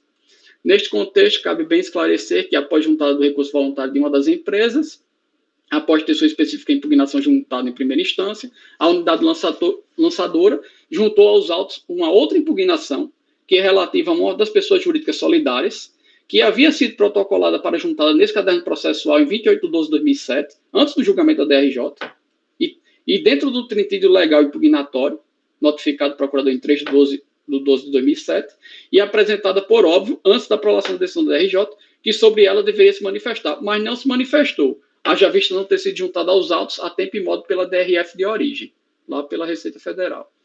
Na impugnação da Solidária, pretende-se a exclusão da caracterização do grupo econômico de fato entre empresa, mas, adicionalmente, se soma aos argumentos de defesa no que tangencia ao mérito da autuação.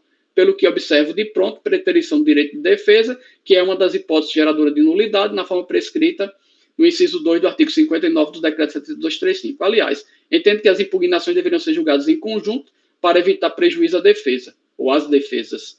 Destaco, claramente, é necessário que a DRJ profira a decisão analisando em conjunto a referida impugnação da Solidária, a fim de afastar o visto apontado, corrigindo-se o erro de procedimento.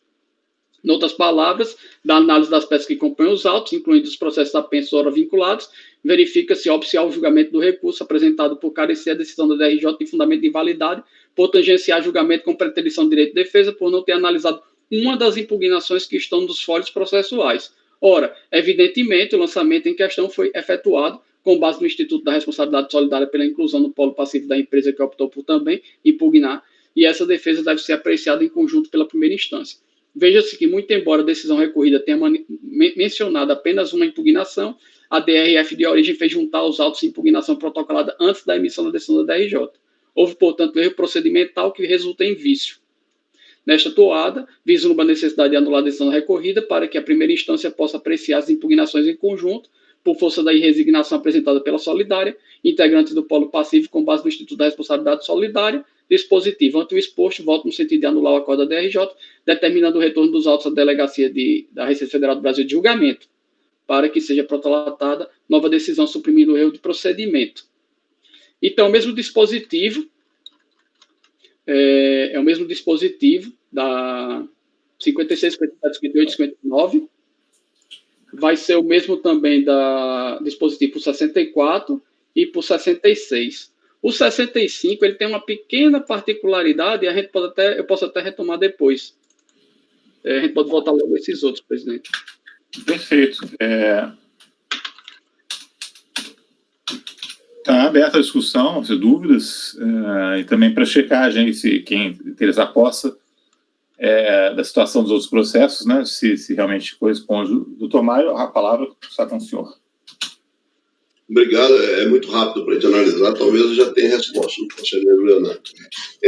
Essa co-obrigada, ela foi certificada do auto de infração e da notificação do lançamento? O procurador era o mesmo, né? O procurador era a única pessoa que representava todas as empresas. Mas teve ciência da empresa, propriamente?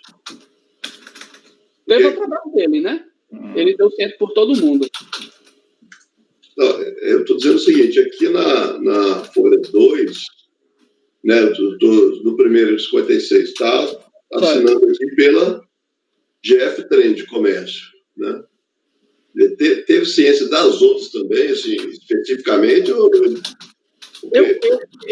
Eu confesso que eu fiquei um pouco com dúvida, mas eu entendi que ele tinha dado ciência por todos.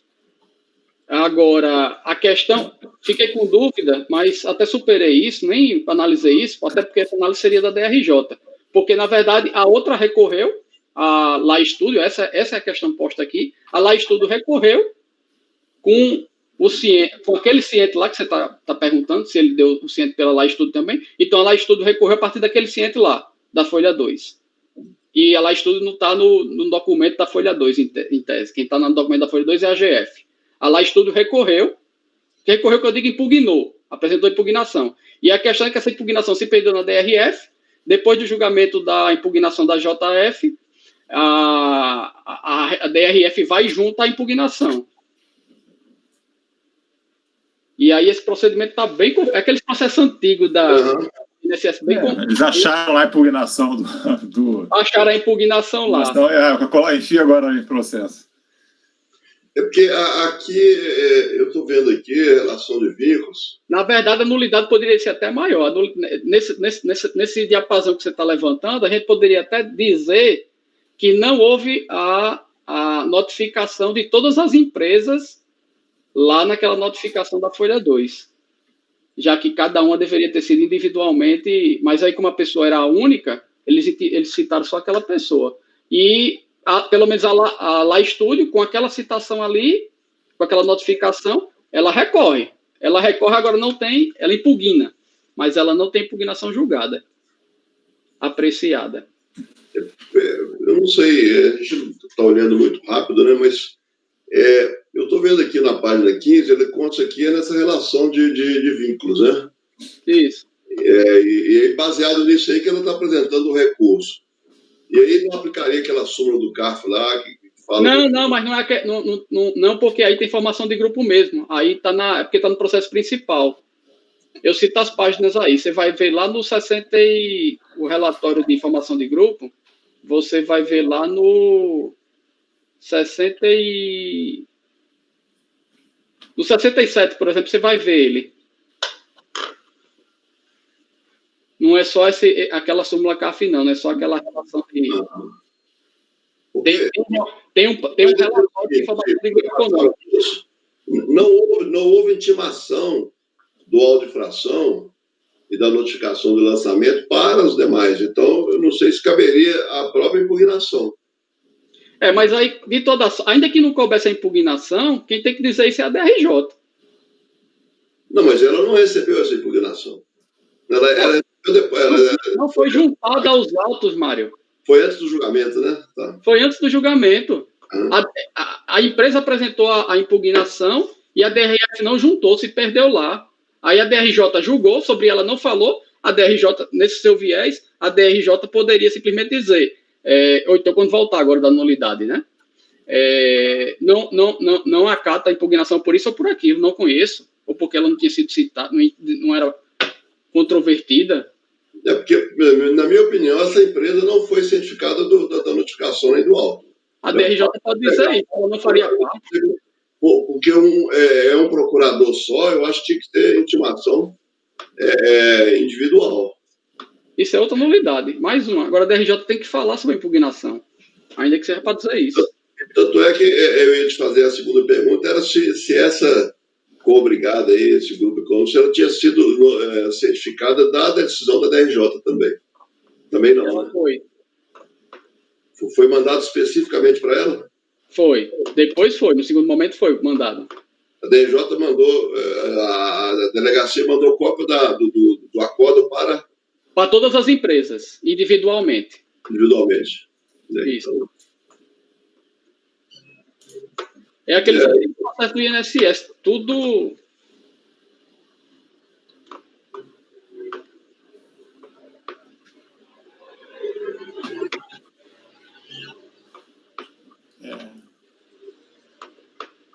Você fica à vontade, tá, Mário? Se quiser pegar uma vista também, tá?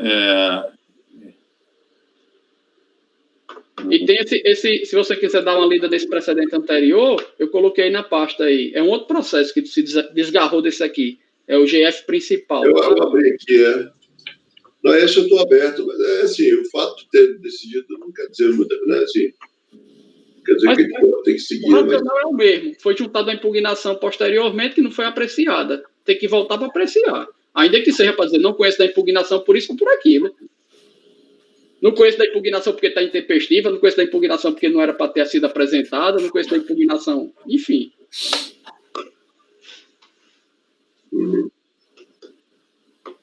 A DRJ tem que falar da impugnação, seja para dizer qualquer coisa. Tá. Porque não pode a impugnação ser juntada depois e ficar lá como se não existisse, tendo sido protocolada. Ignorada. E vir para cá com recurso voluntário.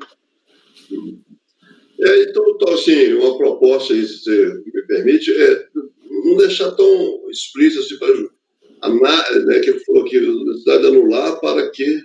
Para julgar em conjunto. Em conjunto.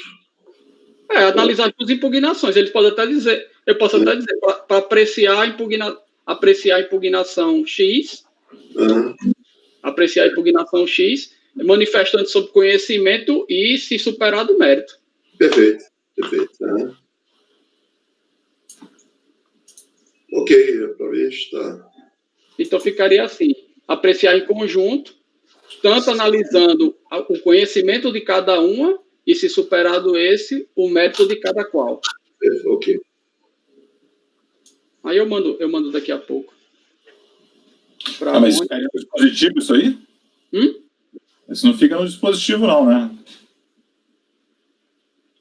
É uma proposta de Mário, né? Eu posso colocar eu posso colocar naquele conclusões que eu faço antes Acho melhor. O dispositivo bota só anular o acórdão para que seja proferido nova decisão. Aí naquele conclusões, Mário, então, antes, eu digo que a DRJ analise o conhecimento de cada uma, por ocasião do julgamento conjunto, se superar do mérito de cada uma.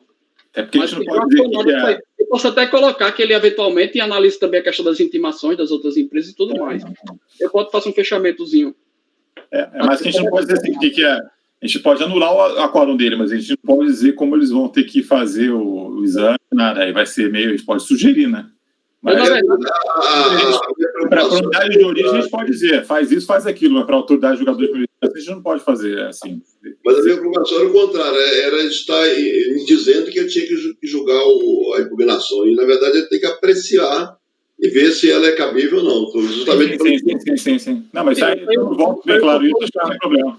Eu, na verdade, eu tinha pensado até no primeiro momento, desses processos todos, em despachar. Aí eu até falei com o Rony, e o Rony disse, não, você pode despachar, dizendo que a DRJ julga o processo. Você tem que apresentar um acordo e, se for o caso, aí você faça a análise, se for o caso, você propõe a nulidade.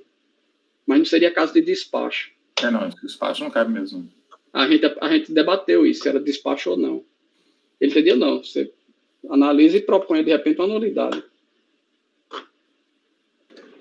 Até porque não pode ser, porque tem conteúdo claro decisório, né? Não poderia fazer por despacho. Então, você formar uma adesão da DRJ de despacho, não tem nem competência para isso. E tem um protocolo dessa impugnação na DRF, juntada pela DRF, agora juntada a destempo, né? Depois que a DRJ já tem julgado. Teve um claro erro de procedimento da DRF. Ok, podemos prosseguir, então? Tá mais ou menos esclarecido aí? Então é isso, a proposta do relator é anular aí o acordo de primeira instância, voltando aí para a DRJ julgar e, no caso aí, ela vai apreciar essa impugnação conforme a impugnação do responsável solidário, né, que só entrou nos autos bem posteriormente ao julgamento da DRJ. Tá? Como vota, doutor Mário? Acompanhe o relator, presidente. A gente está fazendo o julgamento conjunto, recordando, doutor, 56, 57, 58, 59. São esses, né? São esses 4, né? 64 e 66. 64, 66, tá. Mas 65 tem um pequeno distinguish. Eu posso adiantar logo? Não, deixa para depois, para não. É muita informação. Agora, só te perguntando aqui, o 64 e 66, fiquei com dúvida, porque são de outro contribuinte. A situação é exatamente a mesma também? O contribuinte é outro, mas o solidário que impugna, que não teve a impugnação conhecida, é o mesmo. É o mesmo. Tá. Foi o mesmo solidário, coitado. Então. Podia votar essas quatro. Foi implicância esse negócio com esse solidário aí. Votar essas 4, depois das outras 4, não? Para poder. Pode ser, vamos votar primeiro então, GF. Vamos lá. Esses 56 a 59. Então, repetindo a proposta, é para anular a ação da acordo da DRJ, tá? Isso. E para que depois seja apreciado lá essa impugnação que nem conta que existia, né? Até porque a DRJ não chegou na DRJ. Não foi uma culpa da DRJ, na verdade. Foi a unidade aí que não juntou no processo. Então, Mário, como vota? Acompanhe a proposta do relator, presidente. Martim? Acompanho também. Também acompanho. Eu acompanho. Acompanho o relator, presidente. Também acompanho. Então, fica esse resultado, foi uma votação conjunta. Repita-se, a situação de fato é a mesma, e de direito, no caso também, em relação aos itens 56 a 59. Então, a gente passa aqui, dá uma pulada aí no item 60, né? Vamos fazer, então, o item 64 a 66, segundo o doutor Leonan o interessado é L'Atelier Móveis, segundo o doutor Leonan já adiantou, né? O 64 e 66 é a mesma situação também, de fato e direito, até porque foi uma operação conjunta, né, feita nas empresas do mesmo grupo econômico. E, de novo, a que não foi apreciada foi referida a qual solidário? Qual é o nome da empresa? A solidária La Studio. La Studio, né? La Studio. E é a mesma daqueles outros processos. Exato. Então, a proposta também seria exatamente igual? Exatamente igual. 64, 66. Isso. Doutor Mário, algum questionamento? Quer dar uma olhada? Não, ele só dizia que tinha uma certa diferenciação. Não, só no 65. Só no 65. A gente faz 64 e 66, a gente julga, então, vai ser a mesma proposta. A gente já faz a votação, para ficar claro. Okay. Porque a situação é um pouquinho diferente, né? Acompanho o relator, presidente. Sim. Acompanho também. Também acompanho. Eu também. Acompanho. Acompanho o relator, presidente. Eu também acompanho. Então, para 64 e 66, interessado no Ateliê Móveis, também ficou a declaração de nulidade do acórdão para fins de análise lá pela DRJ da impugnação do solidário que não foi analisada. Agora, o 65 tem um diferencial, é também da empresa Le Atelier, o interessado, mas o doutor Leonan, a situação é bem parecida, mas tem um detalhe diferente e o doutor Leonan vai explicar para a gente. Por favor, Leonan. Exato. A diferença é a seguinte, presidente e colegiado, caros colegas. A impugnante do 65 foi tanto a La Studio, daquela impugnação que não é que só veio depois, ou seja, nunca foi apreciada, que aí eu vou propor a mesma nulidade, mas quem também impugnou inicialmente foi a própria contribuinte aí que aparece o nome, La Atelier. Então, a La Atelier apresenta impugnação e a DRJ julga essa impugnação. A La Studio também apresenta impugnação, sendo que como essa impugnação não estava no processo, só veio ser juntada depois, a DRJ não apreciou ela. Todo mundo, Mário, é intimado do acórdão da DRJ. Todas as empresas envolvidas já naquele grupo econômico. Todas. E aí, agora, vários contribuintes, vários solidários, que eu diga, para ser bem preciso, vários solidários recorrem. Como eles não tinham apresentado impugnação, aí eu não estou conhecendo dos recursos voluntários. É o único que eu distingo. Então, o dispositivo não conhecer dos recursos solidários da Investe Comércio e Representações de Imóveis Limitada, porque ela não apresentou impugnação. Não conhecer do recurso voluntário do sócio representante Francisco Del Rey Neto, porque ele apresentou recurso voluntário, mas também não tinha apresentado impugnação. Não conhecer do recurso voluntário do sócio representante Roberto Ramos Fernandes, porque ele não apresentou impugnação, mas apresentou recurso voluntário. Aí conhecer do recurso voluntário da Solidária La Studio, porque ela apresentou impugnação que não foi julgada, e apresentou recurso voluntário, inclusive com preliminar de preterição do direito de defesa por não ter sido julgada a impugnação, para, no mérito, anular o acordo da DRJ determinando o retorno dos autos à delegacia da Receita Federal de Julgamento, para que seja pautada nova decisão, suprimindo o erro de procedimento. Esse é o distinguish. A partir de curiosidade, eu tenho, no caso que eu também peguei umas empresas desse mesmo grupo, né? Eu vou colocar em janeiro, e teve, se não me engano, tem uma situação exatamente igual, né? Que eles não recorreram da impugnação. Um dos processos aconteceu isso. Eles não recorreram da impugnação e apresentaram lá o recurso. Vamos agora recorrer, né? Aí também estou dando uma solução, evidentemente, né? Se não impugnou, não pode conhecer do recurso voluntário. Dúvidas?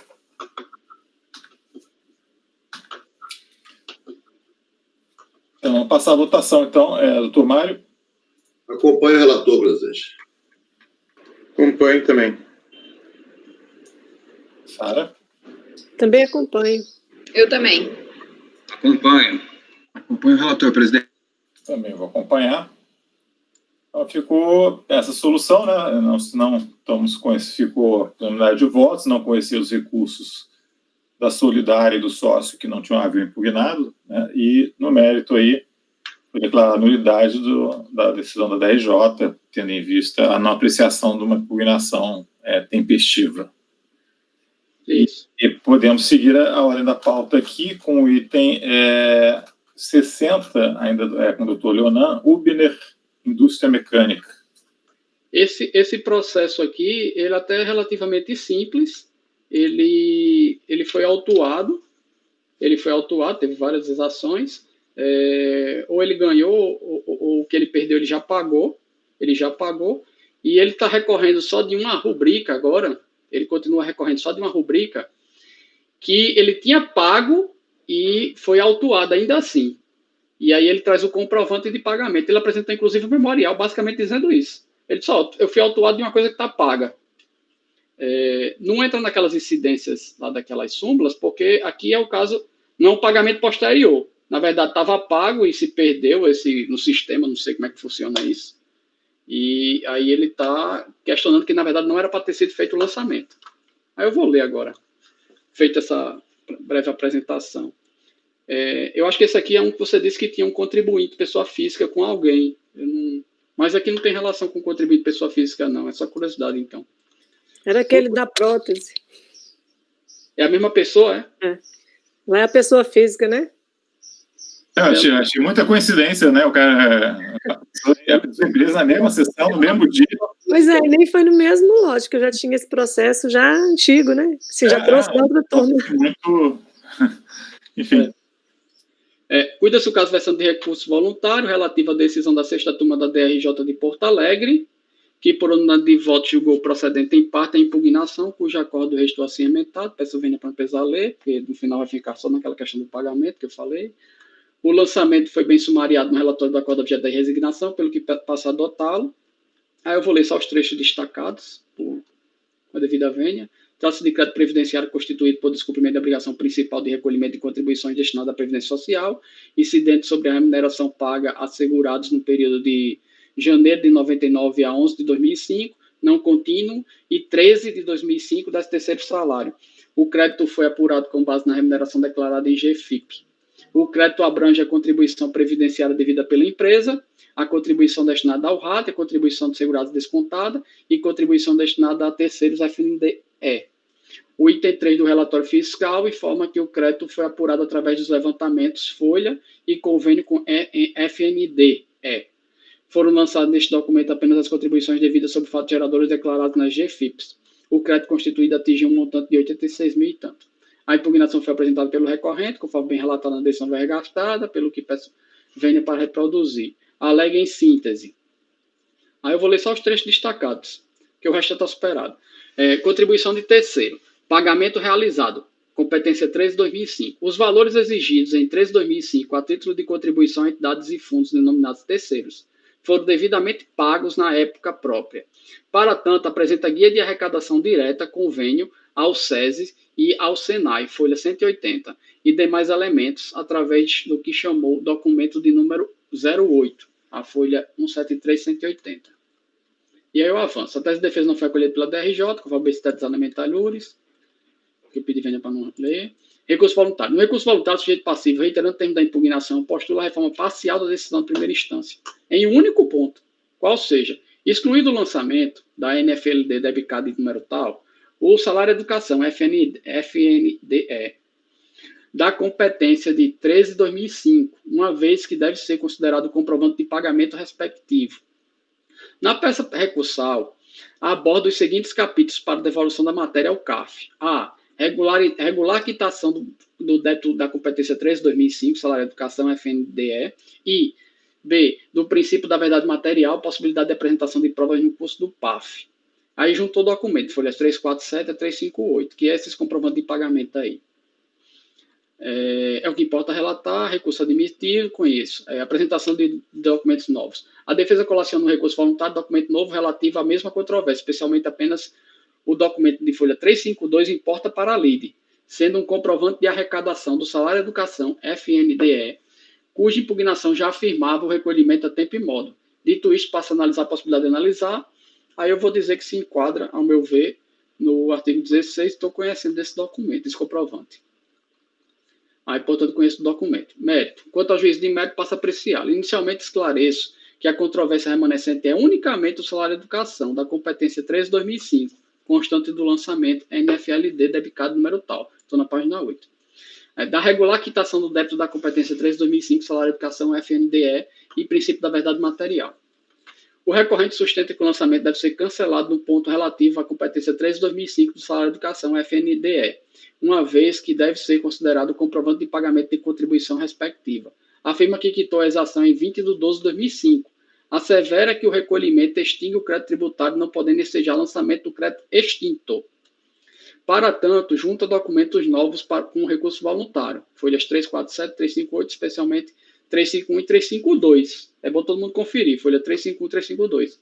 Pleiteando conhecimento face à verdade material. Matéria analisada em apreciação prévia a júris. Para a temática em tela, a decisão de piso pondera o seguinte. Competência 3 de 2005. Na competência 3 de 2005, a fiscalização lançou diferença relativa ao terceiros. Folhas 11, aí tem as folhas tudinho aí. Salário de educação FNDE. O contribuinte contesta alegando que recolheu o valor devido. Consoante se extrai do DAD, discriminativo analítico do débito, a fiscalização lançou em 13 de 2005 diferença relativa ao salário de educação, 2,5%. Portanto, a exigência contida na NFLD diz respeito tão somente ao salário de educação. Compulsando os autos, verifica-se que o contribuinte não apresentou nenhum comprovante de recolhimento, GPS, comprovante de arrecadação direta, CAD, processo de débito ou parcelamento existente, para salário de educação na competência, limitando-se a anexar comprovantes relativos ao SES e ao SENAI, folhas tais. Entidades que não são objetos de litígio na competência, razão pela qual subsiste a exigência em 13 de 2005. Então, a DRJ basicamente disse que não tinha comprovante nos autos e ele trouxe esse comprovante no recurso voluntário. Pois bem, compulsando os autos, observe que o lançamento foi lavrado em 18 de 7 de 2007, folha 3, e notificado em 26 de 6 de 2007, folha 56. Especialmente no que se refere ao tributo em controvérsia, salário de educação FNDE, competência 3 de 2005, no valor original de R$ 7.849,92. Outro sim, verifique que o relatório de lançamento RL aponta a base de cálculo da exação em referência na ordem de R$ 313.995,91, folha 24. Enquanto o discriminativo analítico do débito DAD indica uma alíquota de 3,10% e um valor a recolher de R$ 9.733,87. Lado outro, reconhece um crédito de R$ 1.883,95. E então indica a diferença em aberto, que é o valor lançado, na ordem de R$ 7.849,92, folha 13. Por sua vez, o relatório de apropriação de documentos apresentados, RADA, indica como recolhimento para a competência 3 de 2005 o valor de R$ 1.883,95, folha 35, que é o apontado como crédito considerado no DAD. Ocorre que o contribuinte apresenta nos autos, folha 352, veio com recurso voluntário, outro recolhimento, para além do constante no relatório de apropriação de documentos apresentado, RADA, folha 35. O recolhimento apresentado na folha 352 aponta o pagamento do valor de R$ 7.849,85 em 20 de 12 de 2005, relativo ao salário e educação, aspas, convênio FNDE, MEC, arrecadação, fecha aspas. Competência 3 de 2005, tendo por base de contribuição o valor de R$ 313.994,11. Nesta toada, houve significativo recolhimento em 20 de 12 de 2005, folha valor R$ 7.849,85, folha 352, do salário de educação da competência 395, que foi lançada a posterior ao pagamento, por meio da NFLD, lavrada em 18 de 7 de 2007, 2 anos depois lavrada, que lançou R$ 7.849,92, folhas 3 e 13, de modo que significativa parte estava extinta pelo pagamento, não poderia ensejar, em particular, o lançamento em espécie sobre a parcela quitada extinta, sendo o caso de retificar o lançamento por haver diferença, ainda que por outros normativos a diferença seja de minutos, centavos, não seja exigida. Eu estou dando provimento parcial, porque tem uma diferença aí de 3 centavos? Não, 7 centavos. Basicamente é isso. Eu estou reconhecendo o comprovante. Ante o exposto do provimento parcial, está sendo parcial por essa diferença de 7 centavos, ainda que não vai ser cobrado, não é da minha competência, não é um provimento total. Ante o exposto do provimento parcial ao recurso para que o lançamento seja retificado, levando em consideração o recolhimento do salário de educação, convênio FND, MEC, arrecadação, competência 13 de 2005, no valor de R$ 7.849,85, está sendo cobrado no lançamento R$ 7.849,92, então vai permanecer 7 centavos, em 20 de 12 de 2005. É como voto. Ok, está aberto aí para discussão.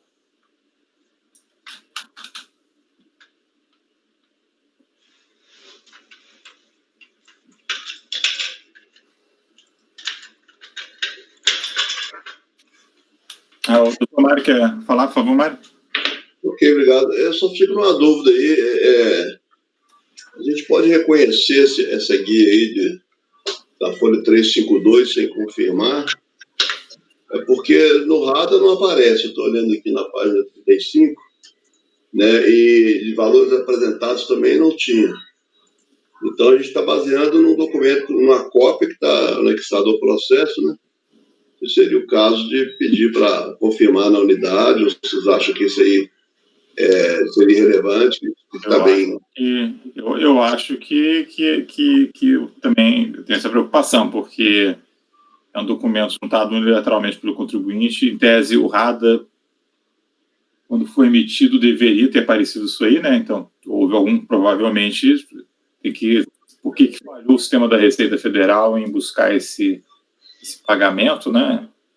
Eu não me incomodo, eu partilho da fé, né? Mas eu não me incomodo de baixar em diligência, não. Eu acho que se você me uma proposta de diligência, aí eu passaria a proposta. Não sei se... É só por questão de a gente estar reconhecendo... O Ricardo está aí? O Ricardo tá aí? Ah, tá.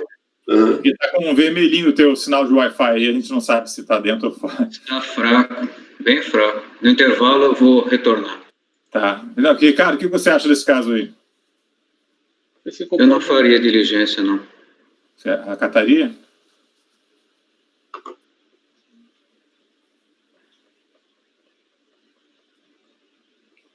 Não sei. Eu acho, não sei se os sistemas da Receita lê quando é arrecadação direta, né?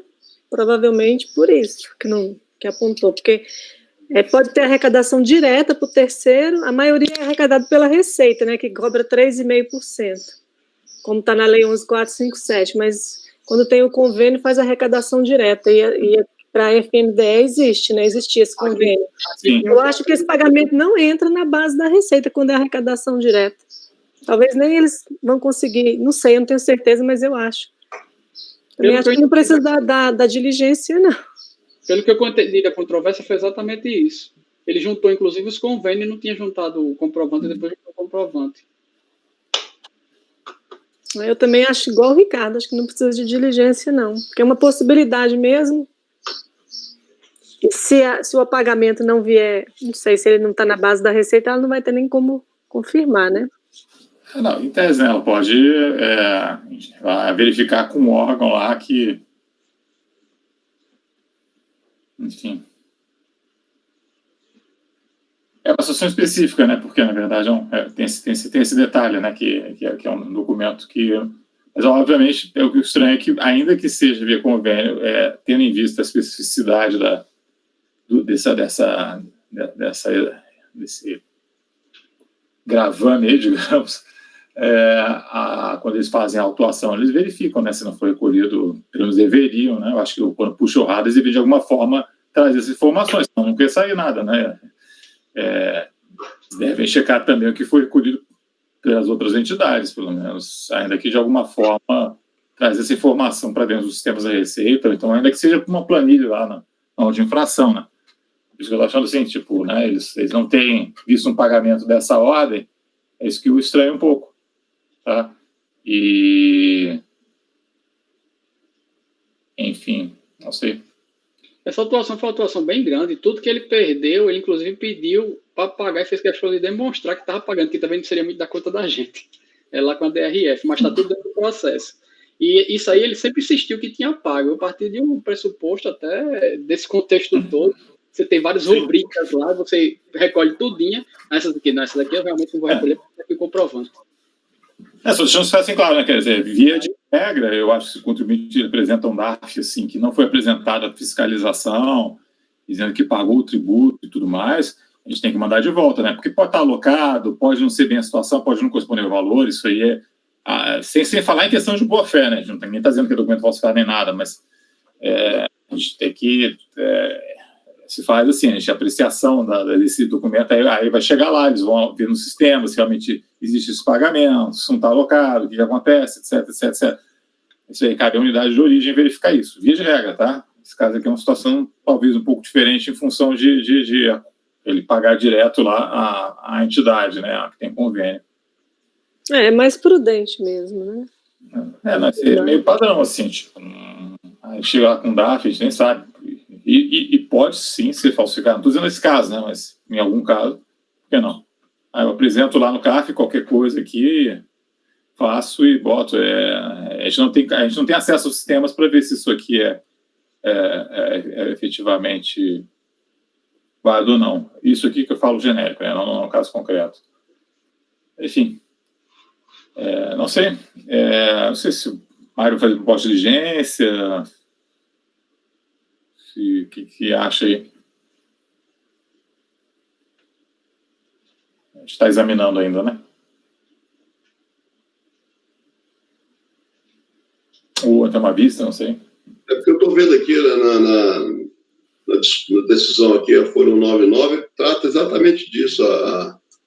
O segundo contribuinte também se manifesta acerca da contribuição relativa a terceiro, apurado na competência 13, alegando que o valor foi recolhido à época diretamente ao SESI, aqui já não está tendo do SESI Senai, né? Esse outro já é um outro aí que seria o FNDE. O código de terceiros, citado no DAD, indica poder para o terceiro FNDE e SEBRAE. Mas ele apresentou uma guia do SESI, lá na impugnação. O documento 8, ele relaciona na Folha 199, mas depois ele apresentou a guia do SESI. Agora ele está apresentando... E aí a decisão aqui está dizendo que, na verdade, ele devia FNDE. E aí agora ele traz do FNDE. Então, assim... E o que foi cobrado dele lá foi justamente esse valor. E a guia que ele apresentou na impugnação não foi dos 7 mil. Ele está na página... Eu não me incomodo de baixar em resolução, não, tá? Eu não proporia, esperaria mais propor, mas até passar a aderir se eu for vencido. Ok. Até para otimizar, se quiser de repente voltar logo a resolução. Eu também acompanho a maioria. Se todos acharem que não precisa, eu também não.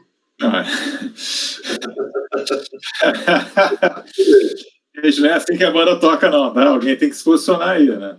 Então, vamos voltar ao tempo do nosso famoso. Eu vou caminhar pela diligência da unidade para se manifestar, comprovar o efetivo recolhimento dessa guia aí no valor de 9 mil e pouco, né?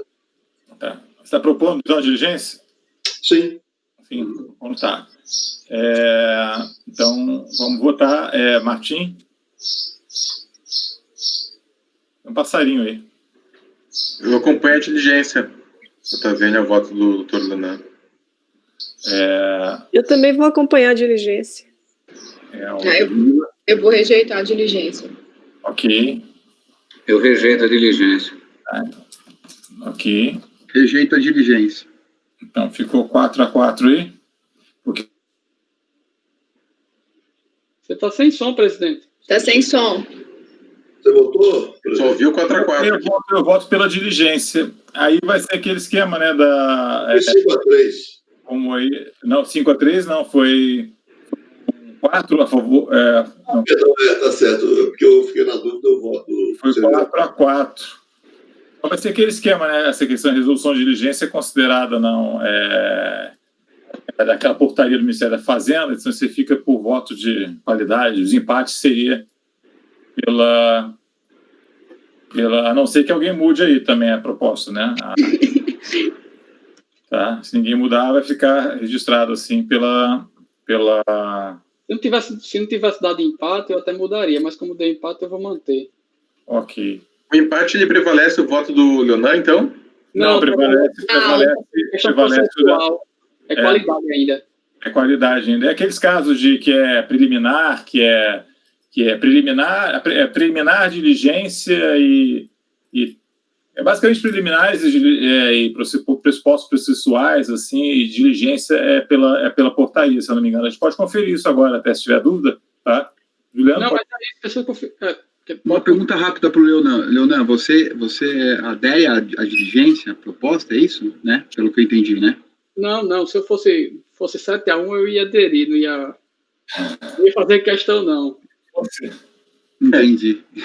Mas, pelo contrário, está bem polêmico. Eu vou ter que dar uma checada aqui nos termos dessa portaria, mas se eu não me engano, a gente nunca aplicou ela aqui, né?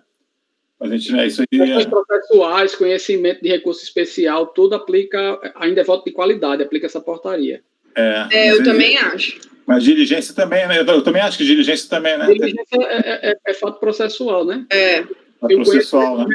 Se um conhecimento de um recurso especial... Mas, Rony, de uma forma ou de outra, você votou a qualidade de um jeito ou de outro... Não, agora eu fiquei na dúvida. Deu empate no julgamento, 4-4, entendeu? Aí acaba prevalecendo o do presidente, no caso, né? Isso. Ou é o mais benéfico ao contribuinte, que é o que diz a lei, e o que é o mais benéfico ao contribuinte nesse caso? Não, mas aí não é... Você segue a portaria do ministro, não? A questão processual, Martin, prevalece o voto de qualidade ainda. Tá na portaria. Aí, Rony está... Você conhece a questão, Martins? Não, mas é que a portaria tem discussão, né? Se a legalidade... Sim, mas daí é aquela coisa, né? Você pode ver... Se quiser a redação da ata é meu cargo, eu vou colocar dessa maneira aí, qualquer coisa. Mas a gente está vinculado à portaria. Quem teria que entrar com alguma resignação seria o contribuinte, dizendo que não se aplica a portaria. Teve até um caso recente agora, saiu no Jota. Pois é. Eu não vou deixar de aplicar a portaria. Então, não, a gente no caso de resolução, seria o voto de qualidade. Eu vou ter que ver exatamente como é que está ficando a redação nesses casos, mas aí eu só circunstancio aqui, né? É que foi por votação, devido a empate na votação, tendo em vista... Eu circunstancio, não precisa de menos, tá? Mas aplicação... Sabe o número da portaria aí? Alguém sabe, por favor? A gente nunca aplicou? Então, foi o seguinte, eu vou pegar uma vista de mesa só para checar isso aqui direitinho, como é que ficaria a redação, tá? Para a gente não parar o julgamento, tá? Mas ficou empatado aqui essa julgamento. A princípio eu acho que é o caso da portaria, mas eu vou ter que dar uma checada aqui direitinho e a gente vê com calma. 260. Desculpa? 260. Ministério da Fazenda, né? Tá. Da Economia. Tá. Ver como é que Então, pode prosseguir, então. Martim, qual o próximo? Martim, não, pausa. Ia falar isso. A pausa, vamos fazer pausa então, tá? Pausa disso, que são 10h33. 15 para 11, por favor. Pode ser? Tá. Aí a gente pode voltar no 43, Rony, que eu peguei lista de mesa. Tá. Ótimo. Até, gente. Até, pausa gente. na gravação. Pausa.